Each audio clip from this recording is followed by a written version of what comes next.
and roster construction, and just like when he's putting things together, it's just an interesting look at, okay, what positions does he think the Chiefs will be going after at the end of this season, just as a sort of a side little nugget in that conversation. But tons of stuff to talk about as well as the second half of the season will get underway. Bengals, start over. 3, 2, 1. All right, welcome in your Bengals Ravens tonight.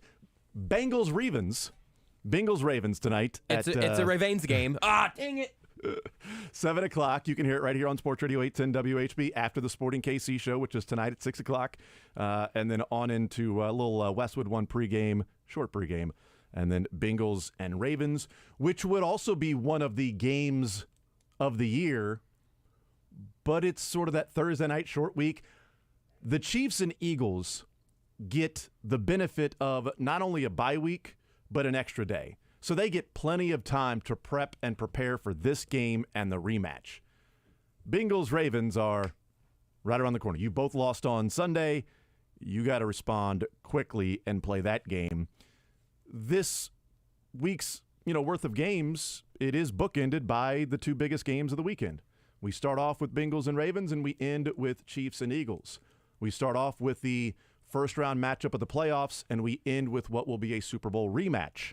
Preview a Super Bowl rematch. That's what this weekend will be. And I don't know if Ravens or Bengals will win in the first round of the playoffs when they match up against each other later on. I'm not sure at all. We'll find out. But I'm pumped to watch this one tonight because I think we'll learn a lot about both teams.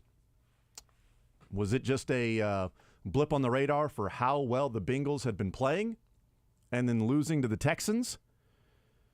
The Ravens, is there something more there to them losing to a broken Deshaun Watson? Like the defense that was impenetrable, giving up all those points late.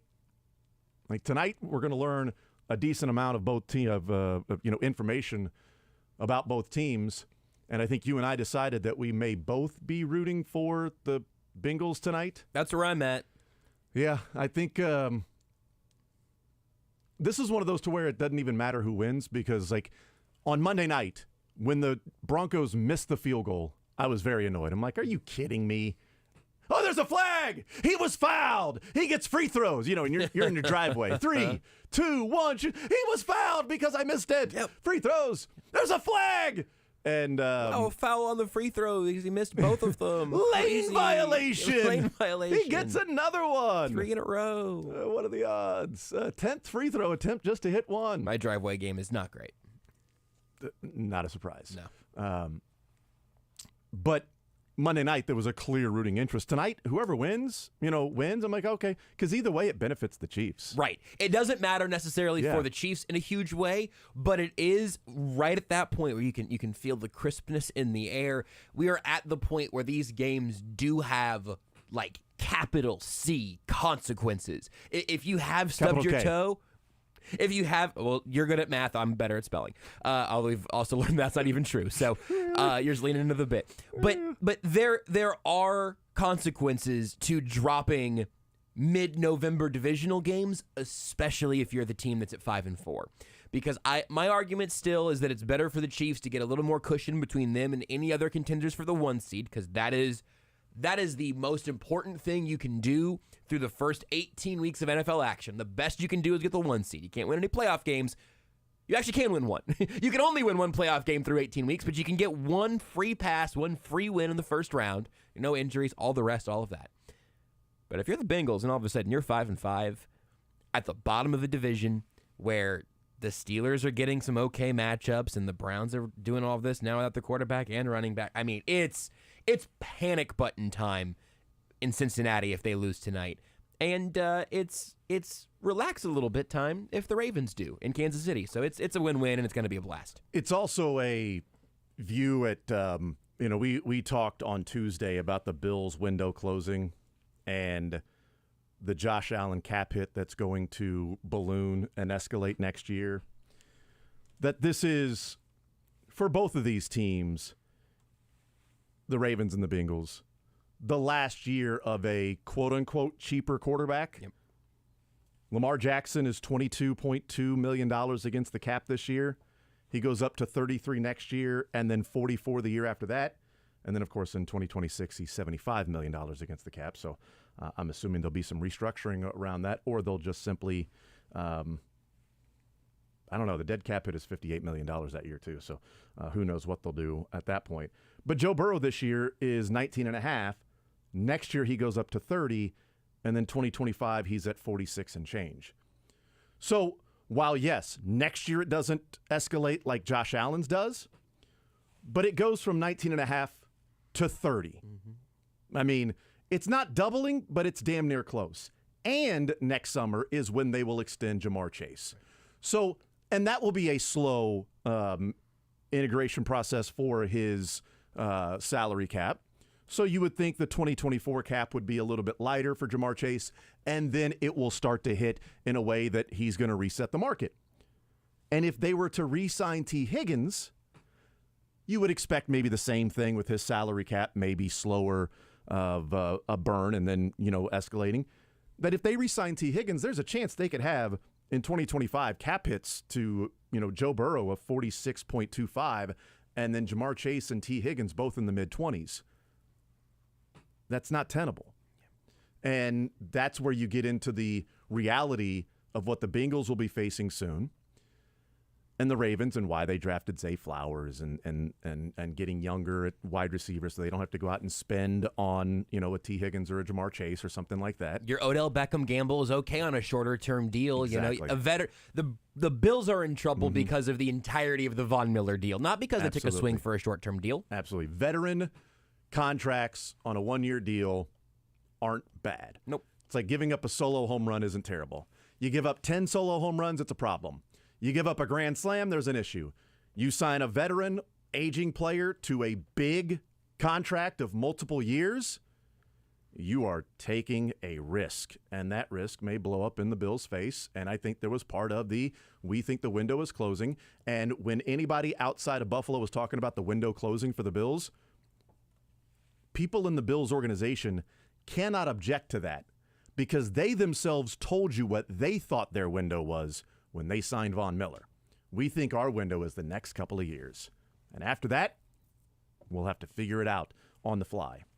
Have you looked at Von Miller's contract recently? Yeah, it's not great.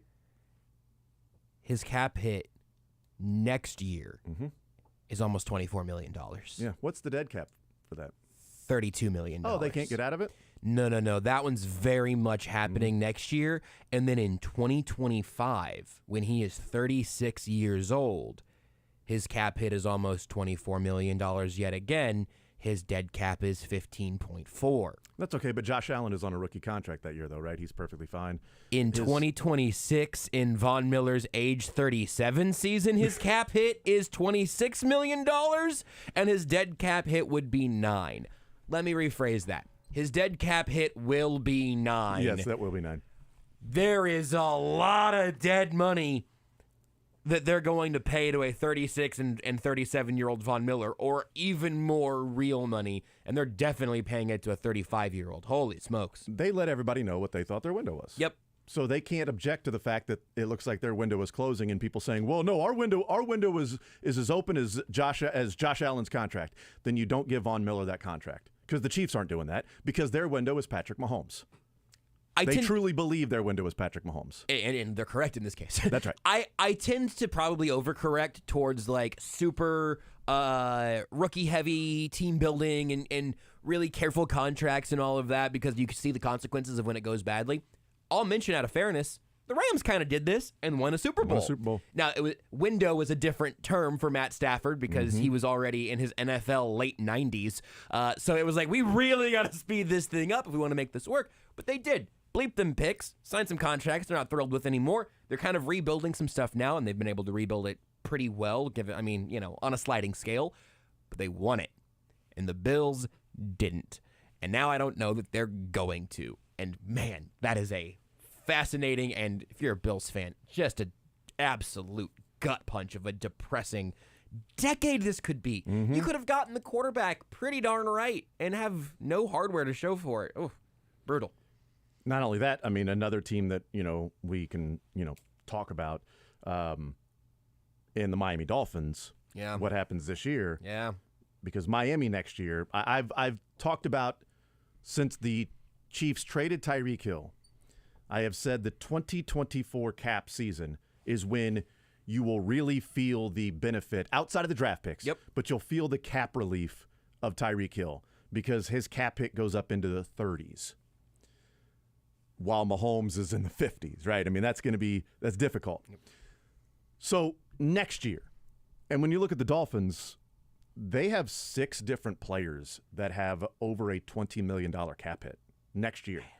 And none of them, every single one of those players' dead money is more than the cap hit.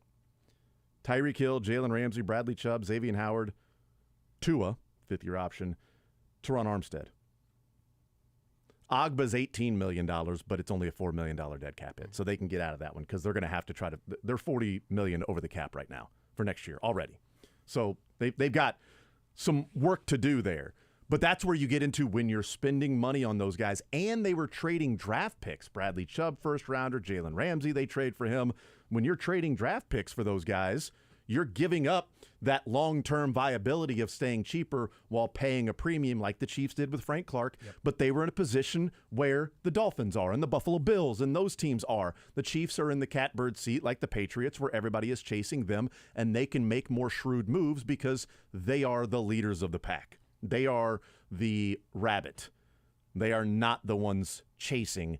They are the pace setters. They are the, here comes Woody, and then boom, and then the dogs go and chase that. That's what they are and have been for the last few years. So tonight's an interesting matchup, and either way it benefits the Chiefs. And one of these teams will fall further behind the Chiefs or be in a position to where they drop their percentage of playoffs in the Bengals to below 30%. I mean, Cynthia Freeland said in the 60s, it's in the 60% range of both the Bills and the Bengals missing the playoffs. Over 60% of the time the rest of the season played out, the Bills and the Bengals will both miss the playoffs. That's unbelievable.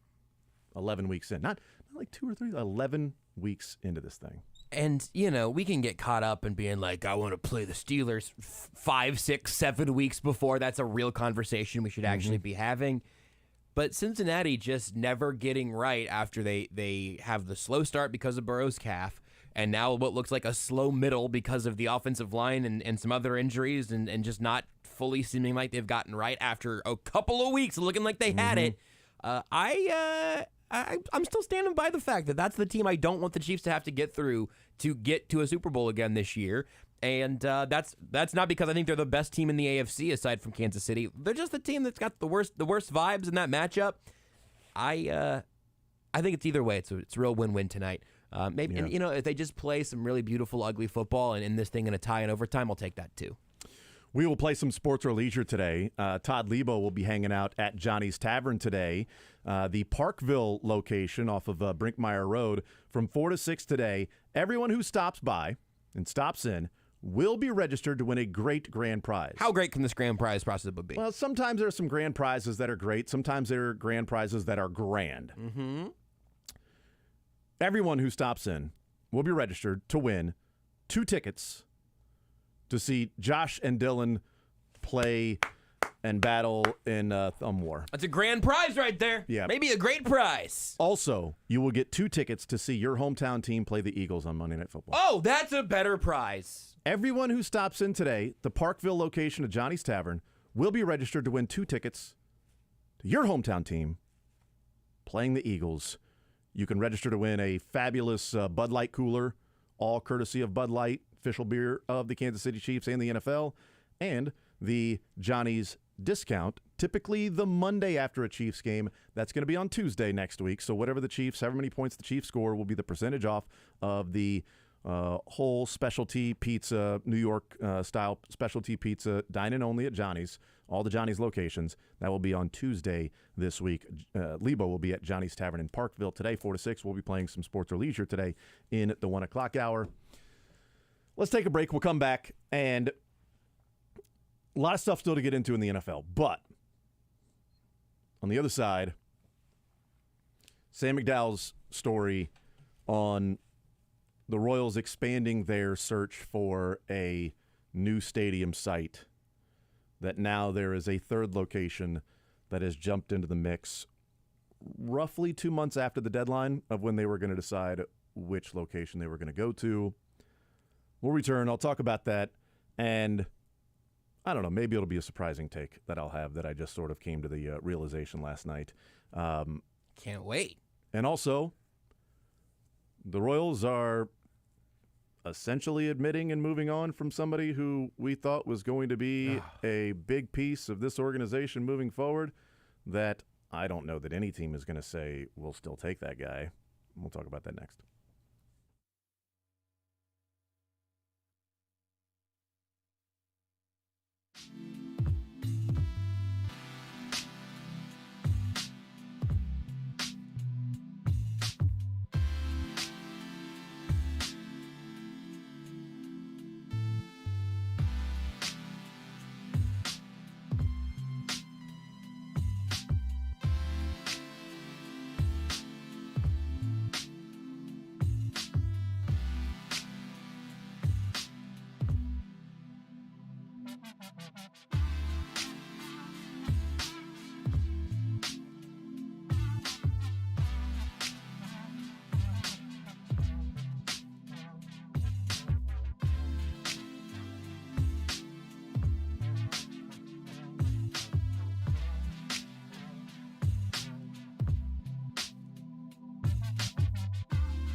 All right, we continue right here on Sports Radio 810 WHB. Jason Anderson with you, Josh Brisco, Dylan Michaels. We head up until 2 o'clock. We'll talk with Matt Lane coming up at 11 o'clock, KC Sports Network. We will also play some sports or leisure coming up later on in the 1 o'clock hour. We'll hear from the Chiefs today. Some Chiefs press conferences going on today. Today is a Wednesday for the Chiefs, a Thursday for us because their Sunday is a Monday this week, playing the Eagles out at Arrowhead Stadium. We'll hear from Andy Reid, Patrick Mahomes, and we think Chris Jones. So that's what's going on today throughout the show. And tonight at B&B Theaters, 810 having another movie night to see Next Goal Wins. And no matter whether you're there to see B&B, the best place, or what you're there to see, B&B, the best place to enjoy movies the way they are meant to be seen on the big screen. Family-owned and operated, nearly a dozen locations across the KC Metro. Luxury entertainment complexes offering the latest in sound and comfort, electric reclining seats, grand screens, marquee suites, screenplay, MX4D, full bars and restaurants, and so much more. That's all at B&B Theaters. The big screen is back, and tonight, 810, having their screening of Next Goal Wins. So, yes, that's going on at B&B Theaters tonight. Love a good trip to B&B. You do typically MC and host those events. I B&B there all the time. I just be there at Really? B&B. Uh-huh. That's so beta. I don't need beds or breakfasts either. Only B&Bs I need, movie theater. Okay. Although the seats are comfortable enough, you could fall asleep. I That haven't is- yet. that is true. I have not yet at That B&B. is true. That was but as total aside, that was an absolute game changer for movie theaters is when they had the reclining seats. That was a total game changer. It really is a way that you all of a sudden realize, and again, I think B&B has just done a great job with this. You go, oh, watching stuff at home is nice. We all enjoy a good Netflix stream or whatever. You get those feet, the footrest coming up, the seat leaning back. You can turn that little heater on if it's a little chilly in the theater. That's up to you if you'd like.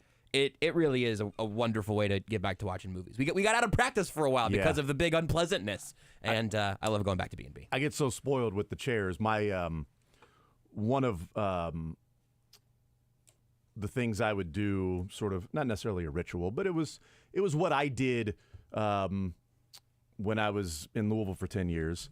On Friday nights, I'd go to the movies by myself. It's a good experience. Freaking love it. Yep. Never understood the social faux pas that you can go to the mall by yourself and walk around when it's sort of encouraged to talk, but going to the movies by yourself when it's discouraged to have any communication whatsoever is some sort of a social faux pas. You can sit at your house and watch a movie by yourself. No big deal. Totally. Nobody said, I'm just going to stay in and watch a movie. Okay, cool, man. Nobody's like, oh, you loser. You fool. You're going to stay in and watch a movie by yourself? Who you're going to cuddle with? So I would do it every Friday. That would be the thing. I'd get away. I would tell everybody at the station, unless there's a fire, do not call me the second I leave the station on Friday night until Saturday morning. I don't want a phone call. Figure it out. Every other time, I got to be on call. But that night, just get away, go watch a movie. And I get so spoiled from the seats, like at B&B Theaters. I'm also a Fast and Furious fan. We all have our, things. I go into the movie knowing what it is. You live your life a quarter mile at a time. That's exactly right. I'm not going in to watch an Oscar performance or anything. I'm going in to watch fast cars go fast and a ridiculous plot. Family. And them be able to take a car on a tow truck and fling it over to the other highway land between two, which is totally plausible. That's what I go there to watch. Have you gone to space yet?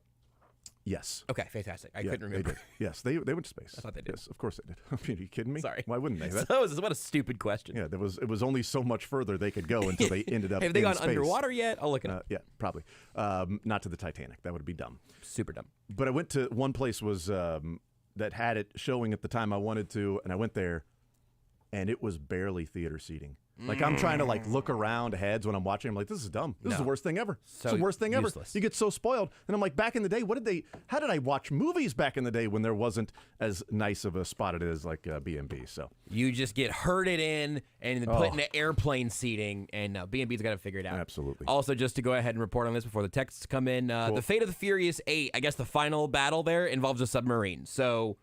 Oh, yeah, duh. That's right. Yes, they've of course. done everything. Of course it involves, yes. I don't I've blame seen you that one. for having a little bit of trouble keeping all of those in your head at all times. I knew there was a submarine because even at the end of one of the movies, a submarine comes up and it's like, what's her name? That all of a sudden, hey, she's back from the dead. Oh, that's exciting. And Spoiler alert. The great part about the Fast and Furious movies is that apparently nobody can die, even though almost everybody at some point has thought to be dead, except for the one person that's actually dead cannot die on the movie. He's just never there. Interesting. I didn't know He's how always they handled watching the all kids. of that. Always watching the kids. We've talked about this. Always watching the kids. And he's actually the one person on that show that would have been appropriate to have his character no longer a part of it. But nope, still part of it. And I get it. It's sentimental.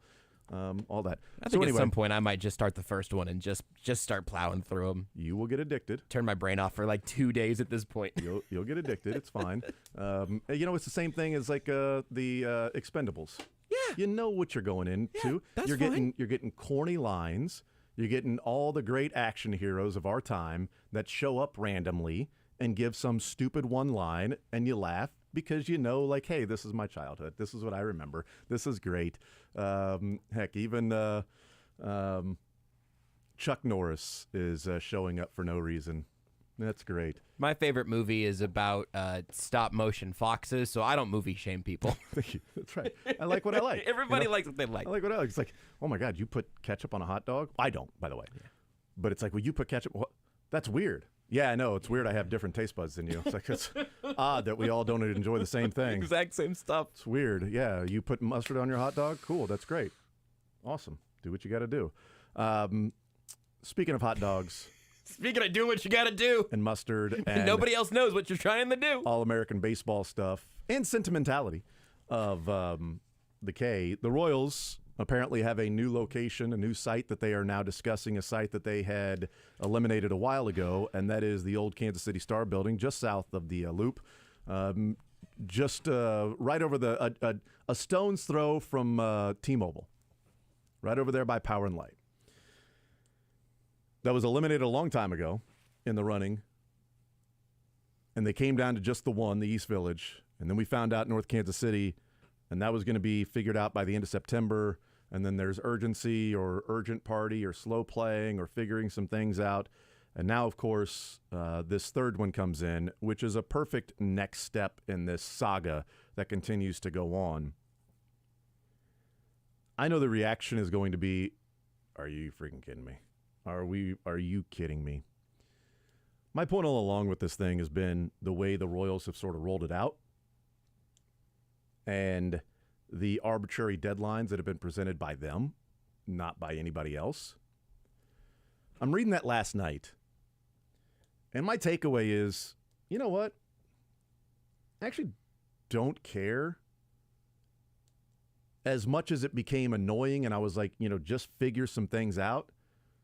Now, I sat there last night, I'm like, you know what? The only reason we're discussing these things to the degree of being annoyed is because of the Royals saying this and saying that and talking and not presenting anything and word salads and the end of September and, okay, here's another press release that just simply says we don't know. And then you've got a press conference. And then it's like, well, you got the Jackson counties, you got Frank White, you got the mayor, you got North Kansas City, you got fans going, spend some money there. So all of this bickering and yelling back and forth. And I sit back and I go, all of this is because they feel like there's an urgency to get on the ballot in April. At this point, delay it. Please. Why do you have to feel rushed? The Royals keep presenting that, hey, this is not a next 5-year project. This is going to be a 40-year lease. This is a long-term health of the organization and the ballpark. It's not a next 5 years. It's not a Band-Aid. It's this is what the downtown, this is what the new Royals ballpark will be, where it will be. But we got to hurry up because we got to put it on the ballot in April. No, take your time. If you really want to examine the Kansas City Star building, then do it. Reopen Kansas. Bring Kansas back into the mix. Get back together and figure out what is the absolute best for all parties involved, whether that be Jackson County or Clay, I don't care, Platte, whatever. The Dot, Johnson, whatever the best place is for all parties involved, figure it out. When you do, let us know, and then everybody will have the information. But the slow playing and the just little leaks here and there, and then all the back and forth that, it's just been fumbled a lot. And at this point, I'm like, I don't. The only reason we're frustrated, Josh, is because of their arbitrary deadlines of saying, okay, they're not meeting this, they're not meeting that. And it makes the organization look like they don't know what's going on, when in reality, what's going on is really what should be going on, in saying, we are examining all sites that will be best for the next 4 decades. We're not going to rush this until, we get to the end of November and go, okay, well, let's just pick this because we have to pick this and we'll figure it out after that. No, enough with April. Make it April of 2025 and then get it going. If it really, in fact, is the most important thing that you feel like has going on with the organization, and this is a 4-decade project, the 4-decade project shouldn't be hastily put together in a couple of months trying to find out what the best deal is. Reopen Kansas, these 3 sites near downtown, Kansas, wherever else, and figure it out, and you'll have next year too, and then 2025, you can go put it on the ballot and vote. Enough with the arbitrary feeling like something has to be urgent or rushed for whatever reason that's there. That's my take. Last night, I saw that one. I'm like, I'm not going to get into the whole yelling and screaming and annoyed at the Royals and they're dumb and they suck and they're this and they're that and it's terrible. And blah. That's already been talked about, and it's created by their arbitrary cutoff. In reality, if it wasn't for the April, it'd be, okay, now they're examining another site. Okay, great. What's the best possible solution for them moving forward? I think it is a good take. I think it's an unfortunate one because it comes from a place of exhaustion. Yeah. But it's the exhaustion. You want another example of how you could do this? You're going to have to turn your head and look, I don't know, a couple hundred yards across the parking lot. Who's mad at the Chiefs right now for their stadium situation? Nobody. And they are also talking about renovation and long-term plans. We want to stay at Arrowhead, but we're kind of waiting on the Royals. But, look, the Chiefs, I imagine Mark Donovan has had so many meetings about all this stuff that it would make your head spin. Yeah. But he's talked about it publicly like 3 times, and it's always been pretty non-urgent, pretty deferential to the Royals, and saying, hey, look, we love where we're at. All these. No Royals fan went to Kauffman last year, looked around and went, it looks like there's concrete cancer around here. That was something. Looks like there's baseball cancer out on the field. That there's a problem with, yes. But that's where this is starting from. It's not even Oakland, where you say, hey, it's just kind of untenable for us to play here. Mm-hmm. It's not Washington having sewage leaks in the press box or wherever that ended up being.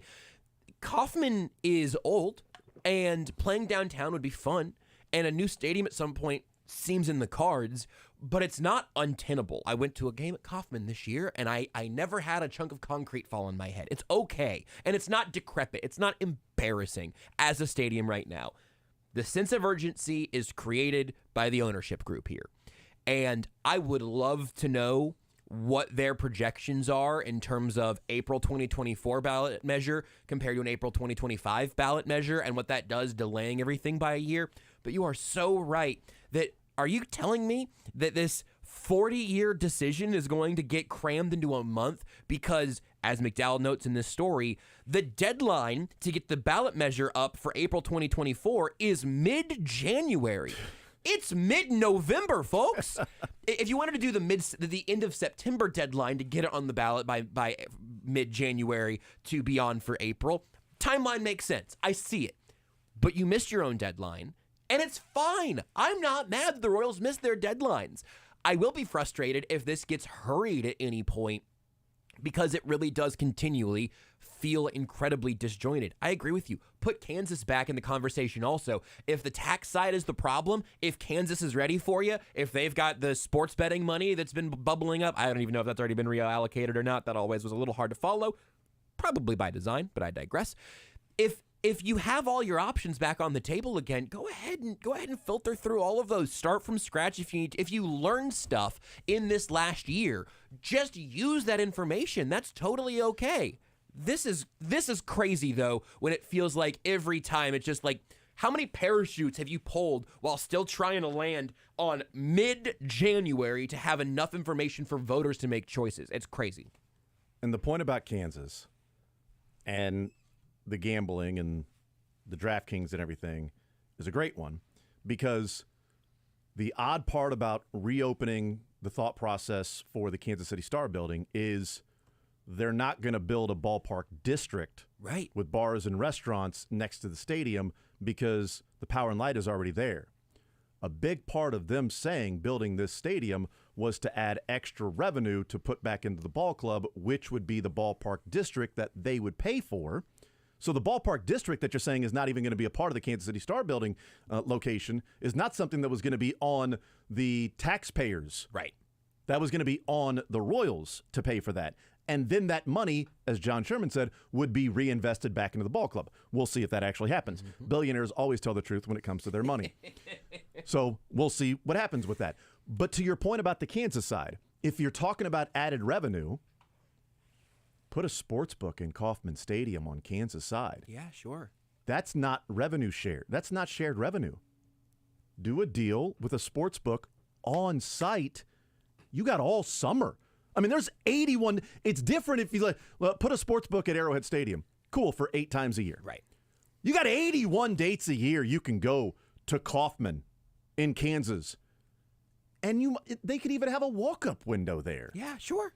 If you're around and you're at the Legends or something and it's during football season and, hey, you're heading out to Sporting to watch them take on St. Louis in the playoffs, I'm going to head over to the K real quick and play some money on because I live in Missouri. Sure. I'm going to head over to the K real quick on my way there, play some bets on some football games this weekend, and then go watch Sporting. Or place a bet on Sporting, there.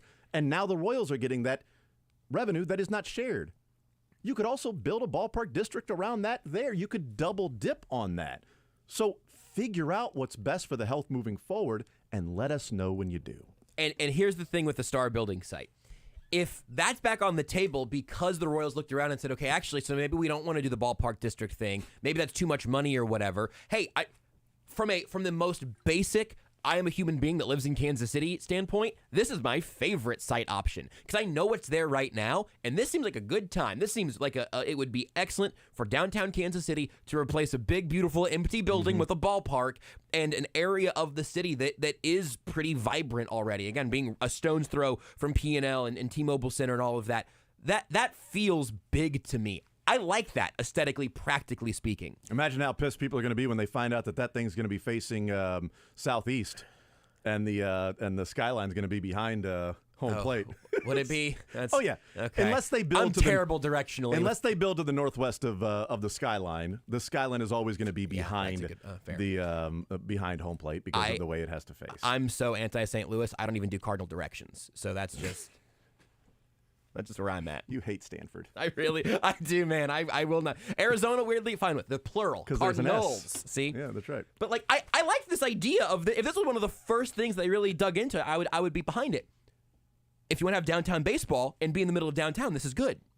If you're building this to have a district to bring in more money, this doesn't make any sense. None. But if you're running out of money or you're not feeling like Jackson County is going to step up, well, hold on a second. What county is this going to be in, Jason? It's a different county. It's actually that 4 square. That's a different county in and of itself. That makes a lot of sense. A lot of people don't realize that North Kansas City is different from Kansas City, and a lot of people don't realize that 4 block radius is actually a different county in and of itself. And it's just a county that Frank White just doesn't even know about. It's actually a guy named White Frank. That's crazy. It's weird. Senior. Junior. The third. There we go. That's right. It's baffling because I don't know why this is back on the table. It doesn't get you out of Jackson County. It doesn't give you a ballpark district. It's the most practically reasonable for a lot of streetcar and just sort of layout of the city reasons. I like it. Right. But me liking it has never been the standard. It's either been build the district or at least figure out a way to make this whole revenue thing work.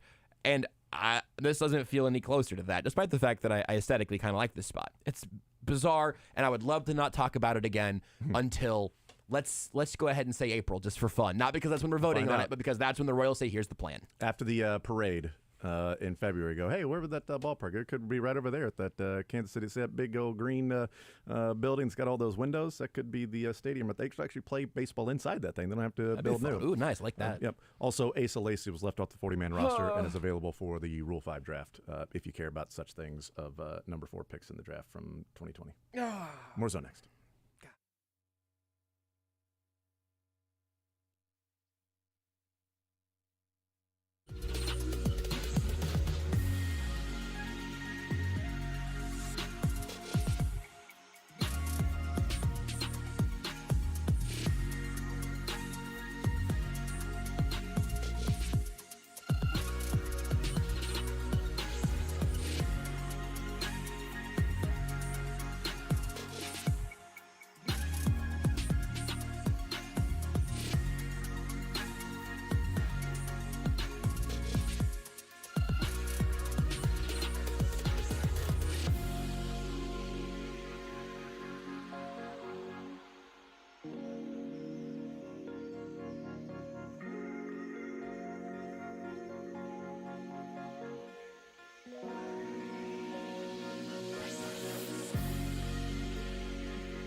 In case you're wondering, and I know you are, I am.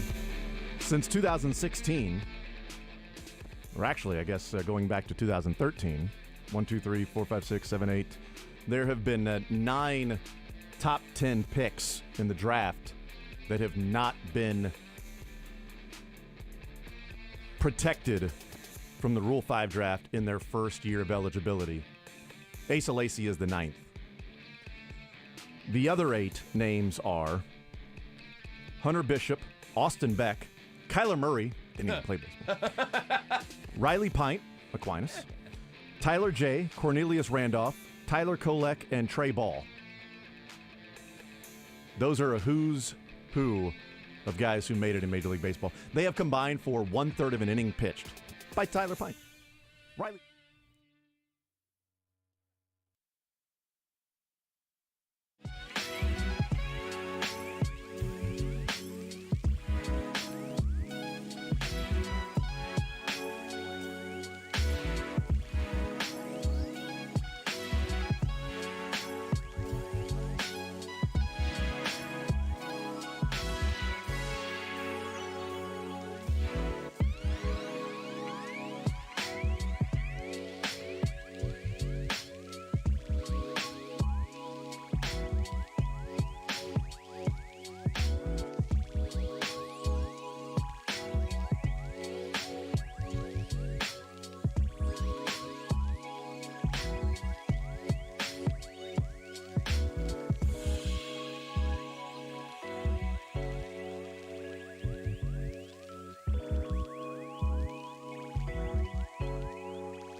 The Zone is presented by Guaranteed Foods, delivering all natural food to Midwestern families since 1958. Enjoy healthier food, more free time, free delivery, and better value. Go to GuaranteedFoods.com. Like I said, Riley Pint. I combined Riley Pint and Tyler J. Tyler Pint and Riley J. No, Riley Pint from Aquinas. The only guy since 2012 in the first year of the eligibility in this draft format of the Rule 5 in Major League Baseball going back to 2012. There have been now 9 players, Asa Lacy being the 9th, first-time eligible top 10 picks that were not protected by that Major League Baseball team.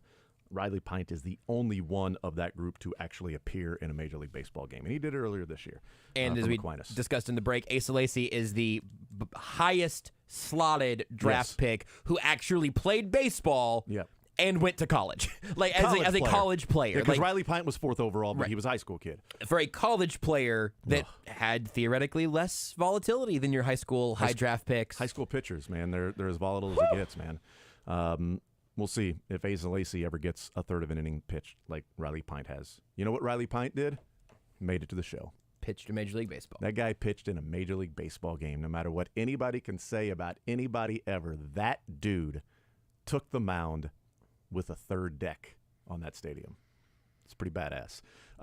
Let's bring in Matt Lane, very close to pitching in a Major League Baseball game in his past, but he chose football and studying football and writing about football instead of getting the call up and the cup of coffee with that Major League Baseball team. Matt, how are you? Do you regret that decision? Oh, boy. You're putting me on the spot here and making me either say positive things about baseball or throw baseball under the bus, huh? I'd be shocked which one you would choose there with that one. Matt Lane, KC Sports Network, kcsn.substack.com, the KC Laboratory Podcast. We talk some Chiefs football. We get set for the game of the year in the NFL, the rematch of what was just an amazing Super Bowl since the Chiefs won. It would have been a terrible Super Bowl if the Eagles would have won, but it was an amazing Super Bowl, 38-35 Chiefs win. When you look at the bye week, Matt, putting aside the nobody beats Andy Reid after a bye week in general, what do you look at to what the Chiefs can improve on? We know what we would like to see them improve on, but with personnel they have, as you look at this team, what do you realistically think they can improve on the rest of the way? Not hard, not tricky. There's a lot of stuff to improve on for a team that is so good. So, that's the bright side. And the Chiefs are coming out of a bye week. This is kind of the area down the stretch where they really do start to showcase some of that happening. Like, they start to make a lot of changes. Normally, it's been the defensive side. This year, we're going to focus on the offense. So I think to start with, it's the timing of the offense. The timing just seems a little bit off, and whether that is based around the talent in the wide receiver room, whether that's based around QB play, offensive line play, the coaches, I think getting this big, long break in the middle of the year to really sit down and see how things are playing out on the field, on the tape, and with the time to make changes, I think they come out of this bye week, and the offense just looks to play more in sync. I don't know how much better it will be. I don't know if we're going to see a wide receiver really step up. I don't know if we're going to see this passing game take off necessarily, but I do expect them to come out with a little bit better timing, whether that's more designed plays to get guys open, whether that's getting more screen passes back into the RPO game. I don't know what the answer will be yet, but I think there will be a better element of timing in this Chiefs passing game because right now they don't really have that. They don't seem like they play with a lot of great timing. The ball's not coming out quickly from Patrick Mahomes. I think they start to get back into a little bit more of not a check down, but a quick passing offense, at least to start before they start trying to push the ball downfield again. Yep. Matt Lane is our guest. What's that? We're doing a lot of moving parts around here. Matt, I appreciate you. Were you talking to Dylan there? I was talking to whoever needed to talk to. Okay, very good. Can I hold the cough button? Are you going to clip it? You want me to clip that? What are you guys clipping? You want me to clip that, Jason? Matt, do you want to help him clip it? Just a little yes or no, and I'll get on it. Definitely clip it. That is awesome. We talked with Cynthia yesterday, and she had mentioned the timing being off with the Royals overall ability to win a World Series and the Chiefs wide receivers. A lot of moving parts back here, Matt. I apologize. But the timing being off with the Chiefs receivers, she had mentioned about 76% of the time that when the Chiefs are running these, wide receivers are running the routes, that they are open, which is roughly, 3 yards or more, the wide open. That's 75.8% is the number exactly. And I said, okay, well, what does that mean to you? And she said, what it means to me is there's a trust thing, there's a timing thing, there's a being in sync thing that maybe just isn't clicking with the Chiefs. And it was one of the things she looked at when I asked her, what the second half can mean for the Chiefs. And that was the stat she brought up in saying there are opportunities that have been missed, whether it's a trust or it may be, Matt, that the play is designed to go somewhere else. And this guy was just clearing the way for another receiver or tight end, and they saw it on film, and that's why he had 3 yards or more of separation 76% of the time. What do you make of that particular stat? And do you feel the same thing is there, that it's a timing, it's a trust thing? Because a lot of people have watched the All-22, Matt. You have, and everybody else has, and we've said, well, there's wide receiver. That guy's open, or that guy's open. And there have been plays where it's like, there's nobody open here.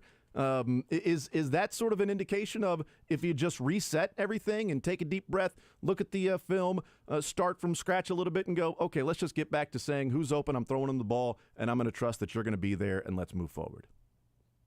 I find wide receiver separation stats just in general fascinating because it almost seems like where you get them from, they seem to vary so much. This past bye week, there's been a lot of charts from people that use, I think, a lot of PFF data, Pro Football Focus data, that have charted out here's wide receivers getting separation, and all the Chiefs wide receivers are at the bottom end of that, besides Justin Watson, of course, wide receiver one. But wide receiver, that's right, wide receiver one, that's right. Every other wide receiver's at the bottom of that. But then when you go look at next-gen stats, or talking about Cynthia Freeland's the stats mentioned that she's mentioning there, they're saying there are guys open. So I find it kind of hard to rely on separation stats. And then, as you mentioned there, you start to dive in deeper. Well, is somebody open because they're on the backside of a play on a three-step drop in which there's no reason for a quarterback to be there? There's no reason for a zone defender to be coming down on it when the quarterback's not looking. There's a lot that plays into that. So it's hard. I think when you go and watch the tape, I think you do see there are clearly plays where guys are going to get missed in every single NFL game from every single quarterback that's ever played. Yes. I don't think that the Chiefs are having this happen at a high rate. It doesn't feel like they are leaving a ton on the field. Yes, there's going to be some, but I don't think Mahomes is dropping back and routinely missing guys in the structure of the play. You're going through what you would expect the progressions to be, that he's just flat out missing guys or not throwing it. I do think more often than not, there is a lack of separation from players involved in the structure of the play. That said, I don't think they've made it easy. They seem to have been simplifying their route concepts, to simplifying what they're asking out of the wide receivers to try to get on the same page. And I think in some spots you've seen that show up, but in others you're asking guys to run simpler routes and asking MVS and Justin Watson to go run deep comebacks versus Jalen Ramsey isn't going to equate to a lot of separation because they're just not as good at wide receivers. Jalen Ramsey is at corner. So I think that to get to this change, I think you're going to have to get Andy Reid's going to have to scheme guys open more frequently. Andy Reid's going to have to, I don't want to say make it more complex again, but he's going to have to do a little bit more work to get these guys into open space rather than relying on the wide receivers themselves to create the separation. And I do think that's been missing so far. And the part about timing, I think, comes into where it's not just, okay, he throws the ball and he thinks this guy's going to be there and it's a little bit behind him. There was an RPO earlier in the season, and I can't remember, it might have been against the Lions where it was a second or third down. You know what? It was against the Lions. It was right before the play where Richie James and Kadarius Toney looked like they almost ran into each other. And they were running the same sort of shallow cross, and it hits Kadarius Toney in the leg, and they both look at each other. The play before that was an RPO that Mahomes pulls and throws to Sky Moore, and it's a little behind Sky Moore, and Mahomes looks at him and does the hand chill, slow. People think of that timing. He wanted Sky Moore to run that a little bit slower so he doesn't run into where the linebacker is, find that area and the pacing that's there. My view of the timing, Matt, is when there's trust or continuity that's there or lacking that's there, if Mahomes goes, all right, I'm at the back of my drop and my first read is over there, and is he going to come open? He might, But if I sit here for another half second or a tick waiting for him to come open, I won't be able to get to my second read in time. So then if I'm late to my second read, now I'm late to my third read, now the play is done, and I got to get the hell out of the pocket and do something here.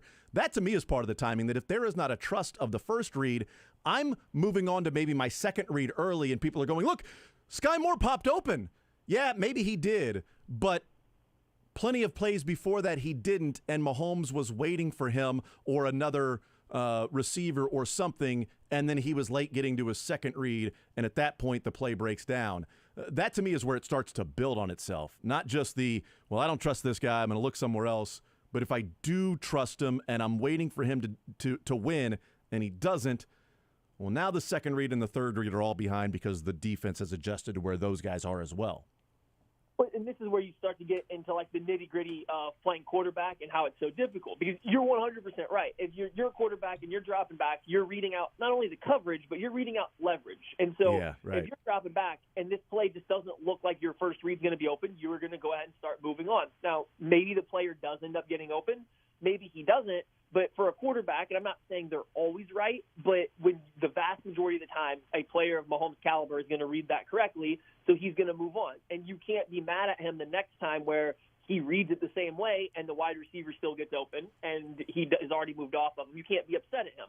And you can't be upset if he sticks on Travis Kelce for that extra beat to see if Travis Kelce gets open because he's proven throughout his career he's probably going to. Nobody else for the Chiefs has really proven that they should get that extra benefit of the doubt right now. And so in some cases, maybe that makes it look like Mahomes is playing fast. Maybe sometimes it makes it look like he's playing slow, but it goes back into the trust. You're trusting a guy to get open, or it's just coming down to say, I've seen you not get open.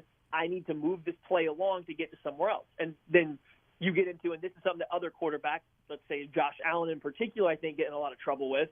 They linger on their first read a little too long, and now they're late when they get to their second read. And that happens to the Chiefs too. Mahomes will look at Kelce a little bit long, and now he's late getting to his second read.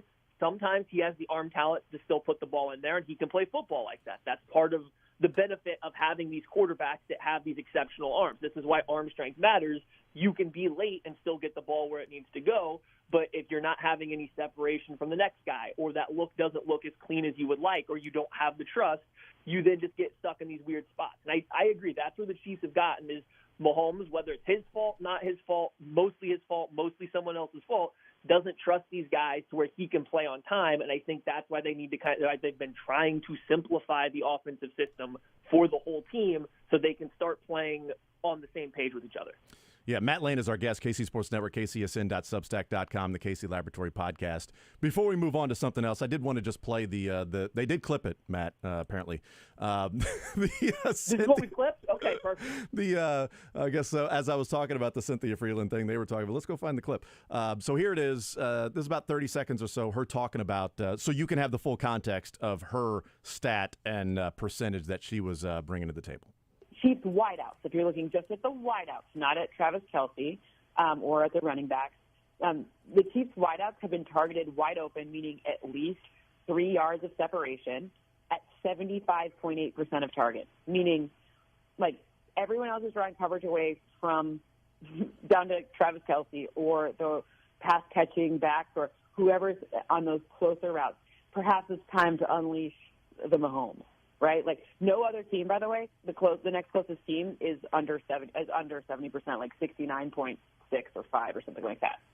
So what do you make of that? It's the wide receivers targeted of being open 3 yards or more is 75.8%. Is that one of those to where Mahomes is only throwing to guys when he knows they are sort of in the NFL? That's kind of high school and college wide open by having 3 yards or more separation. That was one of my takes from that as well, is like, okay, if he's targeting guys 3/4 of the time that are that wide open, it tells me that he's almost only throwing to the guys that he feels like are going to be, or specifically are, that wide open. Yeah, and that's what it is. And that's what NFL Next Gen Stats usually has done, is they focus on when players are targeted. So that tells you that Mahomes is throwing the ball. When guys are open, Mahomes is throwing them the ball, right? Like, I think that's kind of the big takeaway there, is if a guy is getting open, Mahomes is throwing the ball, and that is where the ball is going most frequently. Most of the time when he is throwing the ball to a wide receiver, that wide receiver is open. Now, I think some of those get skewed a little bit because we can think back and all pick out a couple plays where a wide receiver is wide open by a ton of space. Think Sky Moore versus the Jags when the DB fell down. Rasheed Rice has had a couple plays where it's kind of been a broken coverage. He's been wide open on a little leak out to the flat. So some of that is going to be play calling, but for the most part, Patrick Mahomes is throwing the ball to wide receivers when they are in fact wide open. And I think what we want as fans is we want to see him throw the ball to him when they're less wide open. It's just he doesn't have that trust in it right now. He doesn't believe that they are going to be where he throws the ball. And we can go pull a couple examples from earlier in the year where that's resulted in a drop, or that's resulted in, somebody not coming back towards the sticks, coming out of their break. Guys, we can even look at Justin Watson, Rasheed Rice on corner routes, just breaking their route tighter than where Mahomes throws the ball. So I think he's having to fight the urge to not throw a football into tighter coverage because so far this year that hasn't worked out.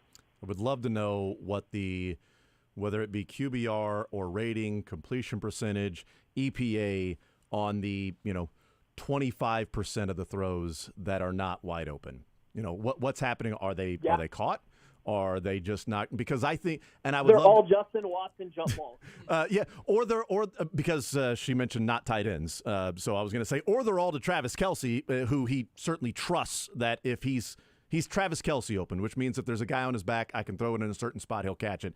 It used to be where he's Tyreek Hill open. I'll just stare at him and I'll throw it. There's a guy near him, but it's Tyreek Hill. He's open. It's all those jump balls to Justin Watson or whatever. But I would love to know what the 25% of the other passes to receivers, and are they just knocked away? Is it a throw where Mahomes could have made a better throw? Is it a guy that was running in the wrong spot and that's why he was covered? He might have been open if he angled a different way. That's where somebody who has a lot more free time, I would love for them to do that. And I'm not putting anybody particular up to the task except for Curtis Seabolt. You need to get on that, Curtis. Figure it out, man. Dang it. Matt Lane is our guest, KC Sports Network, KC Laboratory Podcast. Is there a residual impact as you look at the All-22 and look at these things? Is there a residual impact of other guys with the amount of Kelce option routes? Like, do guys have to delay or run their route a certain way if Kelce has an option route that they're sort of waiting maybe to see what Kelce is doing? This is not a loaded question where I have opinion one way or another and I want you to go that route. I'm legitimately curious. I have no idea. But is there something to where there's so many option routes for Kelce that maybe other guys in timing might be thrown off?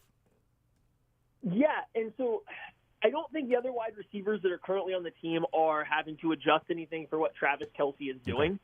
I think Kelce understands enough about the entire offense and the structure as a whole that he knows where he is allowed to break to that won't impede on somebody else's route, where he can go to still be within the proper timing of the play. And it's hard to quantify because obviously if I was able to do it, I would be probably playing football somewhere or coaching football at a high level. My brain doesn't work that way. But when you just go watch him ad-lib routes, he rarely gets in the way of other players. He rarely isn't opening up on the same timing that we would anticipate the route he is opening up to. And when it does happen, because it does happen infrequently, you get the lateral to Noah Gray because Travis Kelce was quite frankly sitting directly in Noah Gray's route pathing. And he even says I ended up too close to Gray, but it allowed me to do this lateral. It does happen. It just doesn't happen frequently enough, I think, to really mess with anything the Chiefs offense does. That said, though, there is a chance that it messes up the timing a little bit because Patrick Mahomes is great, Travis Kelce's great, their connection is awesome.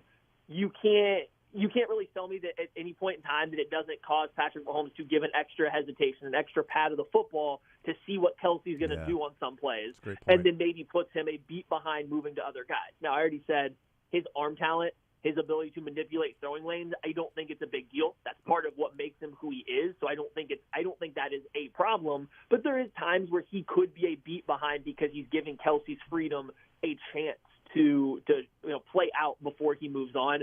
I just don't ultimately think that's going to sink anything about the structure given how physically talented he is on the field. You mentioned a guy there that I've talked about a few times over the last couple of weeks during the bye week as people have been discussing, what this Chiefs offense can do. Brought it up again with Adam Teicher earlier this week that I would really like to see Noah Gray get more involved. I think when he's had opportunities, he's taken advantage of that. He's shown that he's got yards after catch ability too. He's got a little wiggle to his game. He catches the ball when it's thrown his way.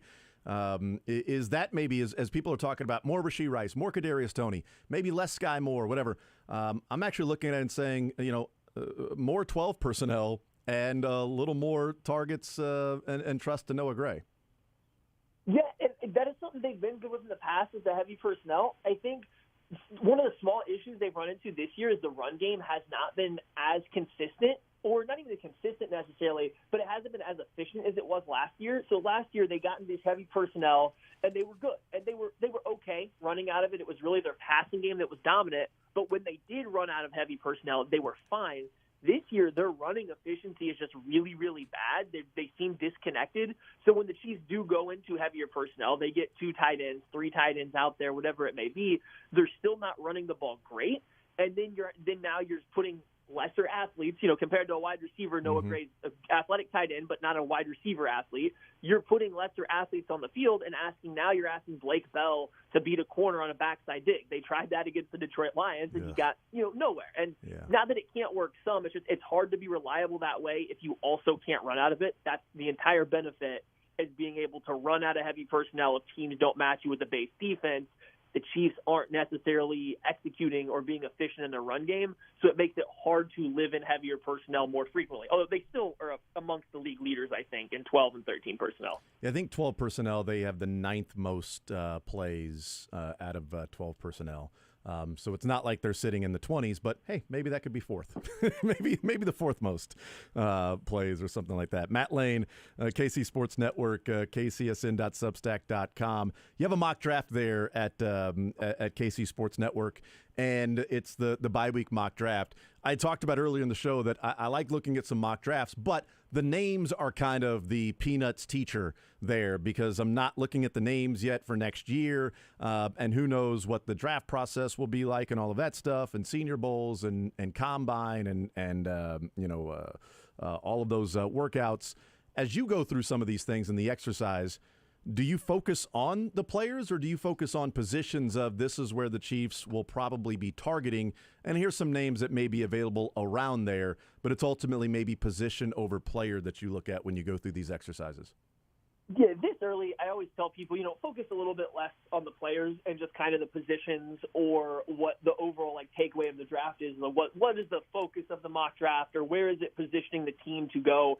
If mentally you just need to sub in a different player at that same position that you like more, that's absolutely fine. Obviously, if I'm doing the mock draft, I'm going to put in players that I like. But if you're reading somebody else's, it's about the positions. And so, with that mock draft I had written up earlier this week, I went 2 out of the first 3 picks. I went into the trenches, 1 offensive lineman, 1 defensive lineman, and only got 1 wide receiver in there and 1 skill position. I know there's going to be some Chiefs fans that would like to have a lot more skill players based on what we've seen. And, I get it. It makes sense. But looking at the Chiefs' kind of draft history, Andy Reid even going back to Philadelphia, they do spend a lot of higher draft capital, a lot of money on the trenches. That is an area that they have always focused on a little bit more than skill players. Not that they've ignored it, but Andy Reid's drafted very few first-round wide receivers, spent a lot of offensive linemen, a lot of defensive linemen. So if we're kind of just looking at predictions right now, the Chiefs' offensive tackle position is far from settled short-term or long-term. Just we don't know where Wanya Morris is, and we don't know the outlook of the defensive tackle room. So I think those are 2 positions that likely are going to get some kind of serious influx of talent, whether in the draft or free agency. So I kind of led off with those fitting in the skill position around it. Again, players aren't the most important part of it. It's just rather of the focus of the positions for the mock draft. Yeah, no, I like the exercise. It's actually the only exercise I get during the week is just reading those things and seeing how you do that. Matt Lane, KC Sports Network, KC Laboratory Podcast. All right, prediction time. What do you think happens, Chiefs and Eagles, if you've got maybe a score in mind for Monday night? The line still sitting at 3. For the Chiefs and Eagles. 2.5 started out earlier this week, but it's been steady at 3 the last couple of days. Historically, everybody knows how good Andy Reid is off of rest, off of bye weeks. You already have that in the back pocket. Also, I would say in the past, when the Chiefs go up against an NFC team, good, bad, even if there is a chance that they will play each other again in the Super Bowl, the Chiefs are a little bit more willing to open it up against NFC opponents. I think last year to the 49ers game, where they just kind of had everything clicking, and not that they were, throwing out a bunch of exotic stuff, but they were putting a lot out there on tape that they were going to use throughout the year. So, I do think this is a game where the Chiefs come out of the bye week with some new stuff, with some scheme changes, with some new plans, ways to attack, and I don't think they are – I'm not big on teams that are trying to hide stuff, but I do specifically think Andy Reid doesn't want to show every card that he has when he's playing against teams in the AFC that he'll see again. I don't think we have that worry this week, so I think you get a good Chiefs offensive game script. We'll see about the execution. I anticipate it'll be pretty well, so I have the Chiefs winning a close one, 27-24. The big talk coming out of it, though, will be about how the Chiefs' offense looks like they might be on the right path, and then we'll just have to see if it holds up when they're not playing just NFC teams and they can keep it against the in-conference opponents. Matt Lane, you're the man. KC Sports Network, kcsn.substack.com, where you can go and check that out, or the KC Laboratory Podcast, all the different ways you can get more information and analysis from Matt Lane. Matt, appreciate you, sir. Pinch hitting as well, and we'll talk soon. Thank you guys so much. Enjoy your weekend. Go Chiefs. There's Matt Lane joining us. KC Laboratory Podcast. Go check that out. kcsn.substack.com, KC Sports Network. We'll take a timeout. We'll come back later on this hour. We will hear from Andy Reid, Patrick Mahomes, and we believe Chris Jones. More Zone next.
All right, we continue right here on Sports Radio 810 WHB. Jason Anderson with you, Josh Brisco, Dylan Michaels. We head up until 2 o'clock. We'll hear from the Chiefs in about 10 minutes from now. Maybe a little more, maybe a little less. We'll find out. It'll be Andy Reid, it'll be Patrick Mahomes, and we believe it'll be Chris Jones as well. That is at least currently what the schedule is. So, yes, we will head out to the practice facilities and hear from the head coach, the quarterback, and the all-pro defensive tackle in Chris Jones. They get ready for the Eagles coming up on Monday night. And we'll see if Andy or Patrick or Chris Jones are asked about the fact that the parents will meet this week at the game. The Kelseys and the Swifts will meet for the first time, and that is a huge step in the relationship. Enormous. Massive step in the relationship when the parents meet each other. They've both been to the significant other's line of work with the other person's parents. I don't know. I don't know about Mrs. Swift. I don't think she was in Argentina. I didn't see that, but getting the parents to actually meet, yeah, that's enormous. Has Kelsey met Taylor's mom yet? That's what I'm saying. I don't know about Mrs. Swift. I don't know if that has happened, but apparently had dinner with Scott and then hung out in the VIP tent. That's right. Gave him the lanyard and everything. Yeah, so we know that. What are they going to be wearing? That's what everybody's. It's like a fashion show. It's the red carpet, only it's checking out the suite. Which team will the Swifts be wearing? Will they do a combination Eagles and Chiefs with their Eagles fandom?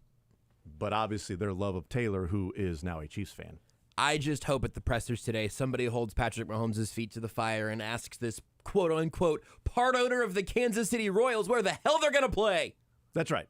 Yeah, where's Patrick, are you thinking that the Kansas City Star building is the best location now, or do you think April's still a possibility to get it on the ballot? Let's discuss the real interesting, pressing things for Patrick Mahomes getting ready for the Eagles. Put it across the street from Mahomes' giant house. You know, I mean, it's going to be walkable for him. That's important. You get him to more games. That's absolutely right. I'm guessing he probably owns a pretty good surrounding amount of that land. And they definitely would like all of the foot traffic and the cars around there. Yeah, get a streetcar, move it away a little bit. I don't know. So I think they would be perfectly fine with that. Everybody would have to have the code to get in the gated community. All that. So other than that, it'd be perfectly fine. He's got, half a football field? He can have one baseball stadium. You might not even notice. I mean, 50 yards is like 500 feet, right?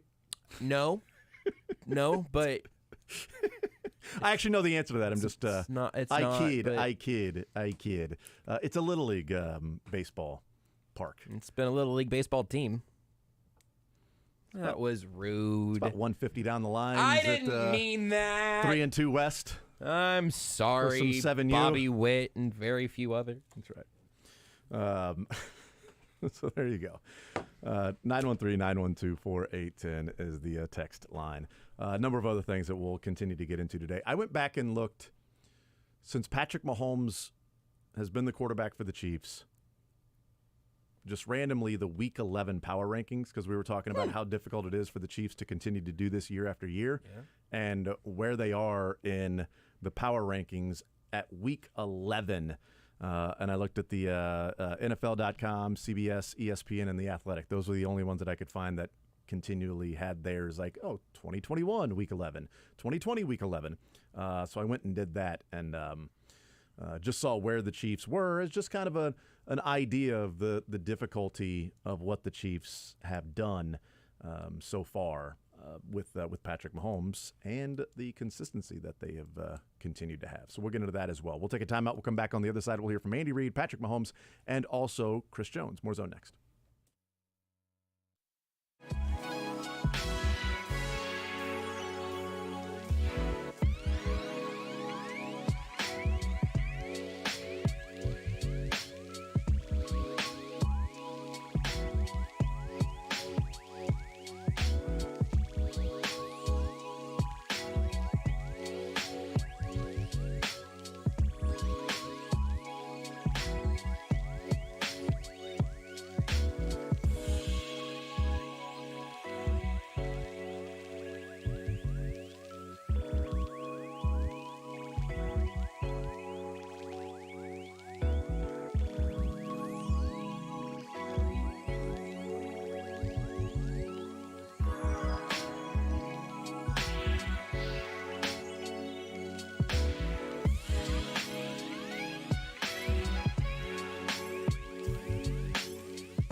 We'll play some sports or leisure coming up later on today in the 1 o'clock hour.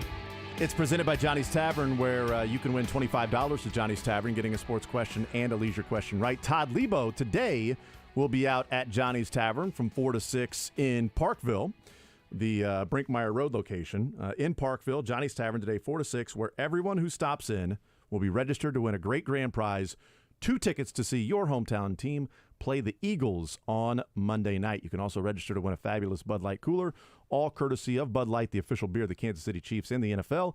And the pizza discount that typically is the Monday after a Chiefs game will be Tuesday this week. But Todd Lebo there today in Parkville, Brinkmeyer Road location from 4 to 6. Everyone who stops in from 4 to 6 today at that location will be registered to win 2 tickets to the game coming up on Monday night. That is a awesome prize to win just by stopping in and rubbing Todd Lebo's head. Which is really the grandest prize of all. Yeah. It's odd that we're making people do that in the year of our Lord 2023, but that's how you get registered. So how badly do you want to go? I feel like it's really just all wins for you visiting because you're going to Johnny's. Correct. You're entering for the tickets, entering for the cooler, rubbing Lebo's head. I think if anybody had a gripe, it could be potentially Lebo. No. But he's a gamer. You know, Totally. he's going to be out there ready to grind it out, doing what needs to be done, do it for the championship. I think Lebo's noggin is fair game. What? Lebo, when the shows switch out, and even in the morning before the Border Patrol, Lebo stands right here at the door, and it's like at Clemson, Howard's Rock, and everybody rubs his head as they walk into the studio to do the show. If you've ever heard a really bad edition of The Zone, you've been like, oh man, they just off their game today. Like, this is horrible. Yep. It was one of the days that Lebo wasn't here. Right. I actually just kiss his head. That makes sense. You know, it's like kissing the Rock or whatever. Not the actor, but I was going to say Dwayne Johnson or Howard's Rock, which you could also rub Dwayne Johnson's head. You can. There's a lot of heads you can rub. And Lebo's gives us the most luck. And you know what? We play well. Our Lady of Victory, pray for us. You know, that's what they say at Clemson, right? Or Notre Dame. Who knows? I can't think of any way that I could have possibly said any of that better myself. So anyway, he will be at Johnny's Tavern today in Parkville, Brinkmeyer Road location from 4 to 6. Give you some time to plan that out, to get there, register, and you may be heading to the game on Monday night. The game of the year. Not the calendar year, because that was the Chiefs and Eagles back in February. So this is the second best Chiefs and Eagles matchup in the year 2023. That's fair, yeah. 2023 season, second best matchup of the year. Yeah, calendar year / school year. Best matchup of the school year, 2023-2024, but the second best meeting of the calendar year. Exactly. Now that we've got that figured out. Best matchup of the semester, for sure. Best matchup around midterms. Great way to ring in winter break. The best Chiefs and Eagles matchup of Thanksgiving week. The best Chiefs-Eagles matchup since Travis Kelce and Taylor Swift have been publicly dating. That actually is true, though. That one's true. Well, everything we've said so far has been true. The best Chiefs matchup since both teams had a Kelce-Swift connection. The best Chiefs game. Chiefs-Eagles game. It's not this game. No, the best Chiefs game against a team wearing dark green in the 2023 season.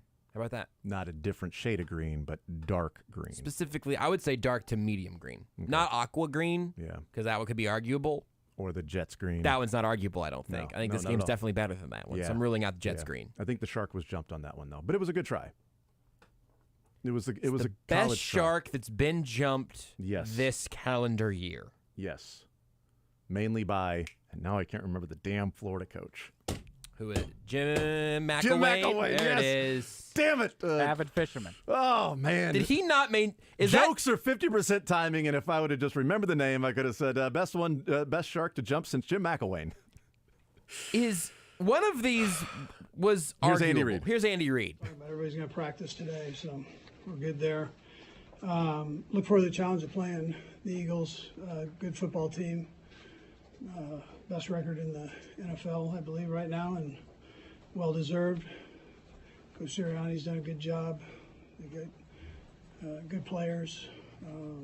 Their offense is tough. Brian does a heck of a job coordinating that thing, and then Sean does a great job with that defense. So they're playing good football right now. I look forward to coming here to Arrowhead and playing the game. It should be electric, and I know our fans will welcome them in. So, anyways, with that, Tom's yours. Andy, just what is it like just going up against that organization you know so well? Yeah, well, it's a well-run organization. Howie Roseman has done a nice job. I'm so close with a lot of those people there, so they do a nice job. Jeffrey Lurie starts with him, so you're familiar with it. But again, once the game gets on, then it's the game. So you're not worried about all that stuff. Coach, coming out of the Miami game, you actually got the bye week. What were some of the biggest focal points that you wanted to focus on or work on leading to Monday's game? Well, I mean, they were smaller things. I'm not gonna get into all that, but I mean, we worked on a few things. So we have plenty of room to improve. So I've talked about that. The penalties, we've got to continue to work on those, eliminate those. That's important. Andy, you played against a number of the league's leading receivers, and no one's really had a big game against you. Other than guys at the back end of your defense are playing well. Something you can put your finger on why that's been so effective? I think it starts up front. You have a couple no names up there. They don't get a lot of credit. With Dana being one of them, and he's playing really good football right now. George is a year improved and playing real good football. So Nadi gets no credit, and I don't think he wants the credit, but he didn't get any credit. He's a stout player inside. And then you had Charles. Charles is coming on, so he hasn't been here the whole time, but that's a nice addition to that mix. Andy, my apologies. You're fine. You had obviously the bye week to obviously scout the Eagles. I know every year is slightly different, but is there anything that you see that is a difference between playing them in the Super Bowl and honestly preparing for them on Monday? No, I wouldn't say there's much difference.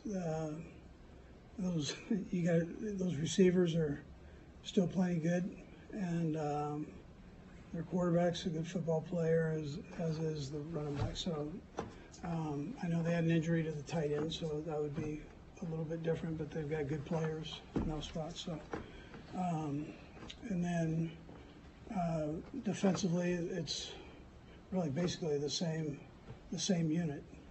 A couple of those guys are a little bit older, but you can't tell. So 91 and 55 were there when I was there, and they are like they seem to get better with age. Coach, I know Chris is probably the first one to tell you, he lost his cool in the game against Miami, but he's had several games without a sack. We're going to talk to him. You sense some frustration kind of building. He started so hot so quick, and now it's kind of gone dry. Is he getting a little frustrated? Well, I mean, you're going to ask him that, but I don't sense that. He knows that they slide the line to him. And so when I mention these other guys, and they chip them and all that. So when I mention these other guys, they're getting the benefit of him being doubled or chipped, and they're taking advantage of that. But Chris will get his when it's all said and done. He does so much for us, that attitude-wise and play-wise. So. And circling back to Adam's question about being able to take away the top receivers on the other team, L'Jarius has obviously been a big part of that. He's had 7 flags over the last 3 games for either interference or holding. Is he kind of feel like a marked guy right now, just because he does play pretty physical? Yeah, listen, I mean, I can't really answer that all the way. I wouldn't say he's marked, but I'll leave it at that. Andy, when you look at that first half and second half offensive numbers, is that something you chalk up to coincidence? Do you study the reasons why? Maybe there's a pretty big contrast there. Just your first half offensive numbers and your second half offensive numbers. Yeah, I mean, listen, Fraze, I give credit to Fraze because he does all that. And he's on top of all that all the time. So, no, I can't tell you exactly why, but he probably could, but I'm not going to let him talk to me. Yeah, one of the things that the Eagles, yourself, your guys' team, good teams win close games, and the Eagles have shown that a lot this year. Is there a characteristic among teams and maybe about them that allows them to survive a close one at the end? Yeah, they're good. They're just good. I mean, they're well coached, and they've got good players. So, and they, you know, they have a culture there that dictates that. And so, good football team. Andy, with the receivers, just the self-scouting that went with them during this bye week, you know, what have they learned more to try to just make themselves more available and everything that's going in to just try to make themselves better? Yeah, they're getting better as we go. I know it's hard to see, but they're getting better. And, you know, we'll just see how it goes forward. I mean, anything I say isn't going to mean anything unless it, you know, they continue to improve. But we're seeing improvement. We just got to keep it going. Coach, in the Super Bowl, Jalen Hurts rushed for 70 yards, setting a record. You guys won, but he was still a major threat making that game close. Is that the same thing that you have to be attuned to when you play them this time, his mobility and how he'll take off and run? And he threw the ball well too. So I mean, it was you gotta look at all that. I mean, he's a strong kid, and that helps him in running. He's fast and strong, hard to bring down, strong in the pocket, and he's got a big arm. So he did well against us. Yeah, good player. Sorry, Coach. You know Jason, obviously Travis. What have you made of what they've done for the growth of the game, maybe in the past year with everything they've kind of been involved with off the field? Yeah. Listen, ex-players have done a great job once they've gotten on the media. I mean, we know that. But to have the guys still playing and doing it and still maintaining the support of their teams doing it, that means that they're handling it the right way. And they're not putting coaches or players, you know, at risk. There's no threat there. That's when you get into trouble. So that I would tell you, it's a good example for guys. This will continue to grow with other teams, and so how you handle that, I think, is important. These guys have done a nice job with it. That part, I think, is the best example. Couple more guys. Andy, with both teams coming off bye weeks, there's always hullabaloo about your team coming off the bye week. Is there something different about this year that with the offense looking any different? No. I mean, I don't know. I get asked that because we've had success, and I don't know the reason. I mean, we just go play. I've had good players. I'm fortunate that way.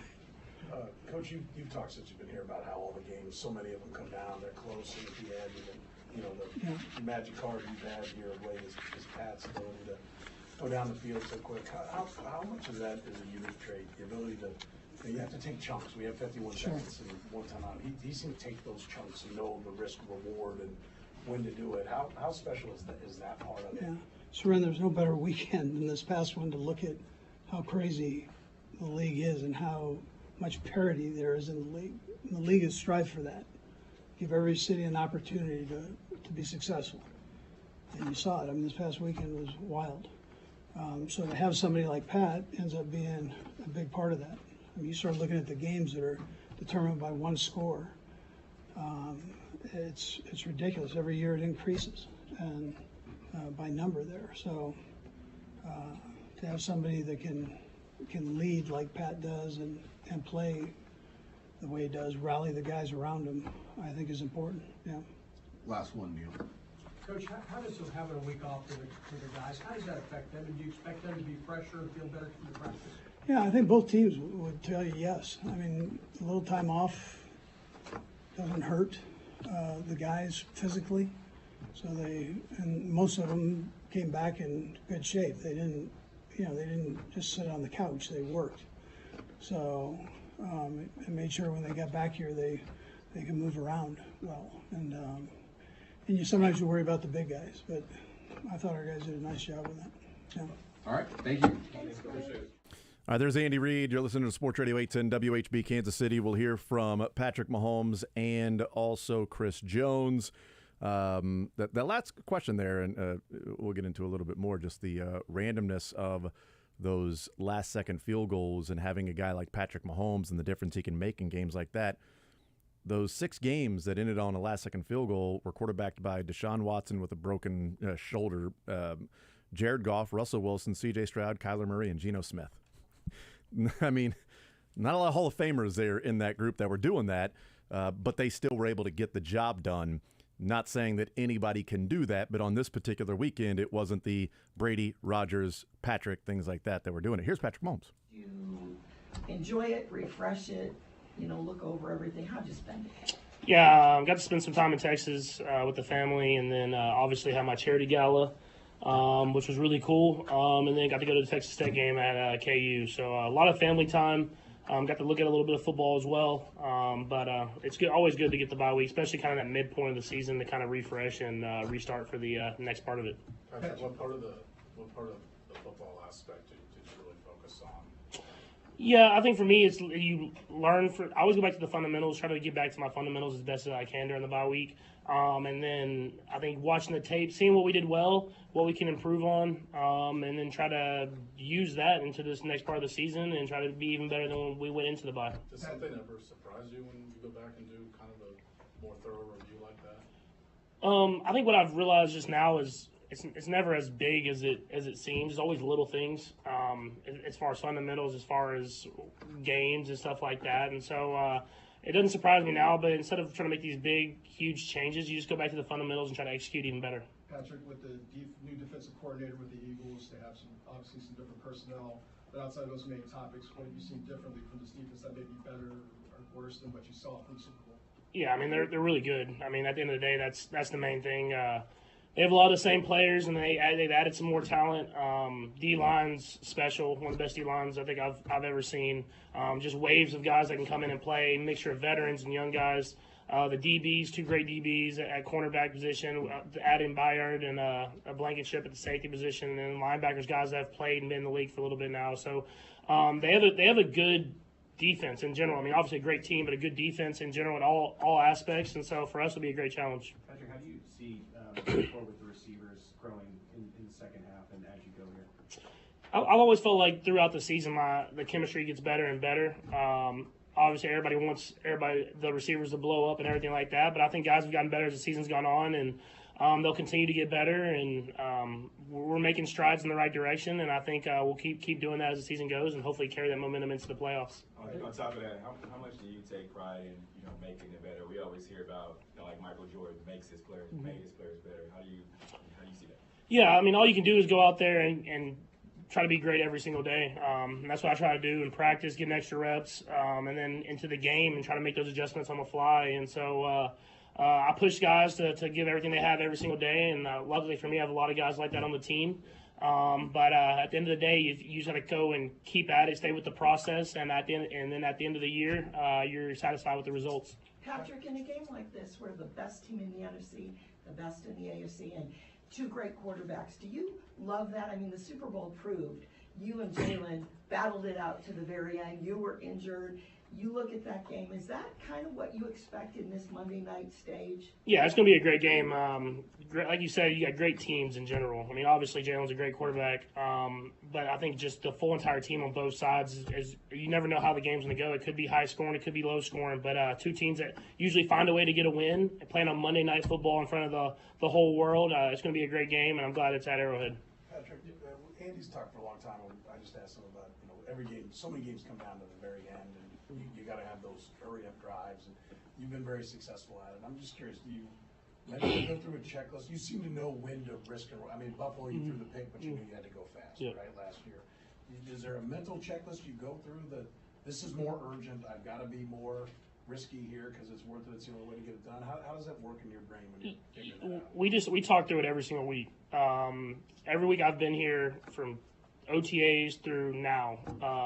We talk about situations. If we're down 2 scores, we're down 1 score, what the situation is, what time we want to score before, all these different situations, and prepare us as best as we possibly can for games. And you watch other teams around the league, you take notes from that stuff as well. And I just always feel prepared because we do that. And so I know I'm on the same page with Coach Reed, with Coach Nagy. Everybody is that we know what we're trying to do in that situation. And so if you need to press the issue, press the issue. If you want to take some time off the clock, take some time off the clock. And I think that's you see in the NFL. I mean, you saw this last week.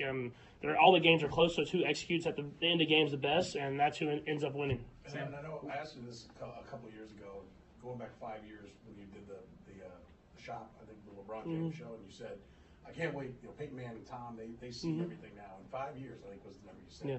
Can't wait to see where I'll be. I know you're not the type to be like, yeah, I got it all figured out, but yeah. You look back and go, wow, look at what I know now, and is there still more to learn? Yeah, I think you have to find the right balance. I feel like I obviously know a lot more than I knew in that chair that day.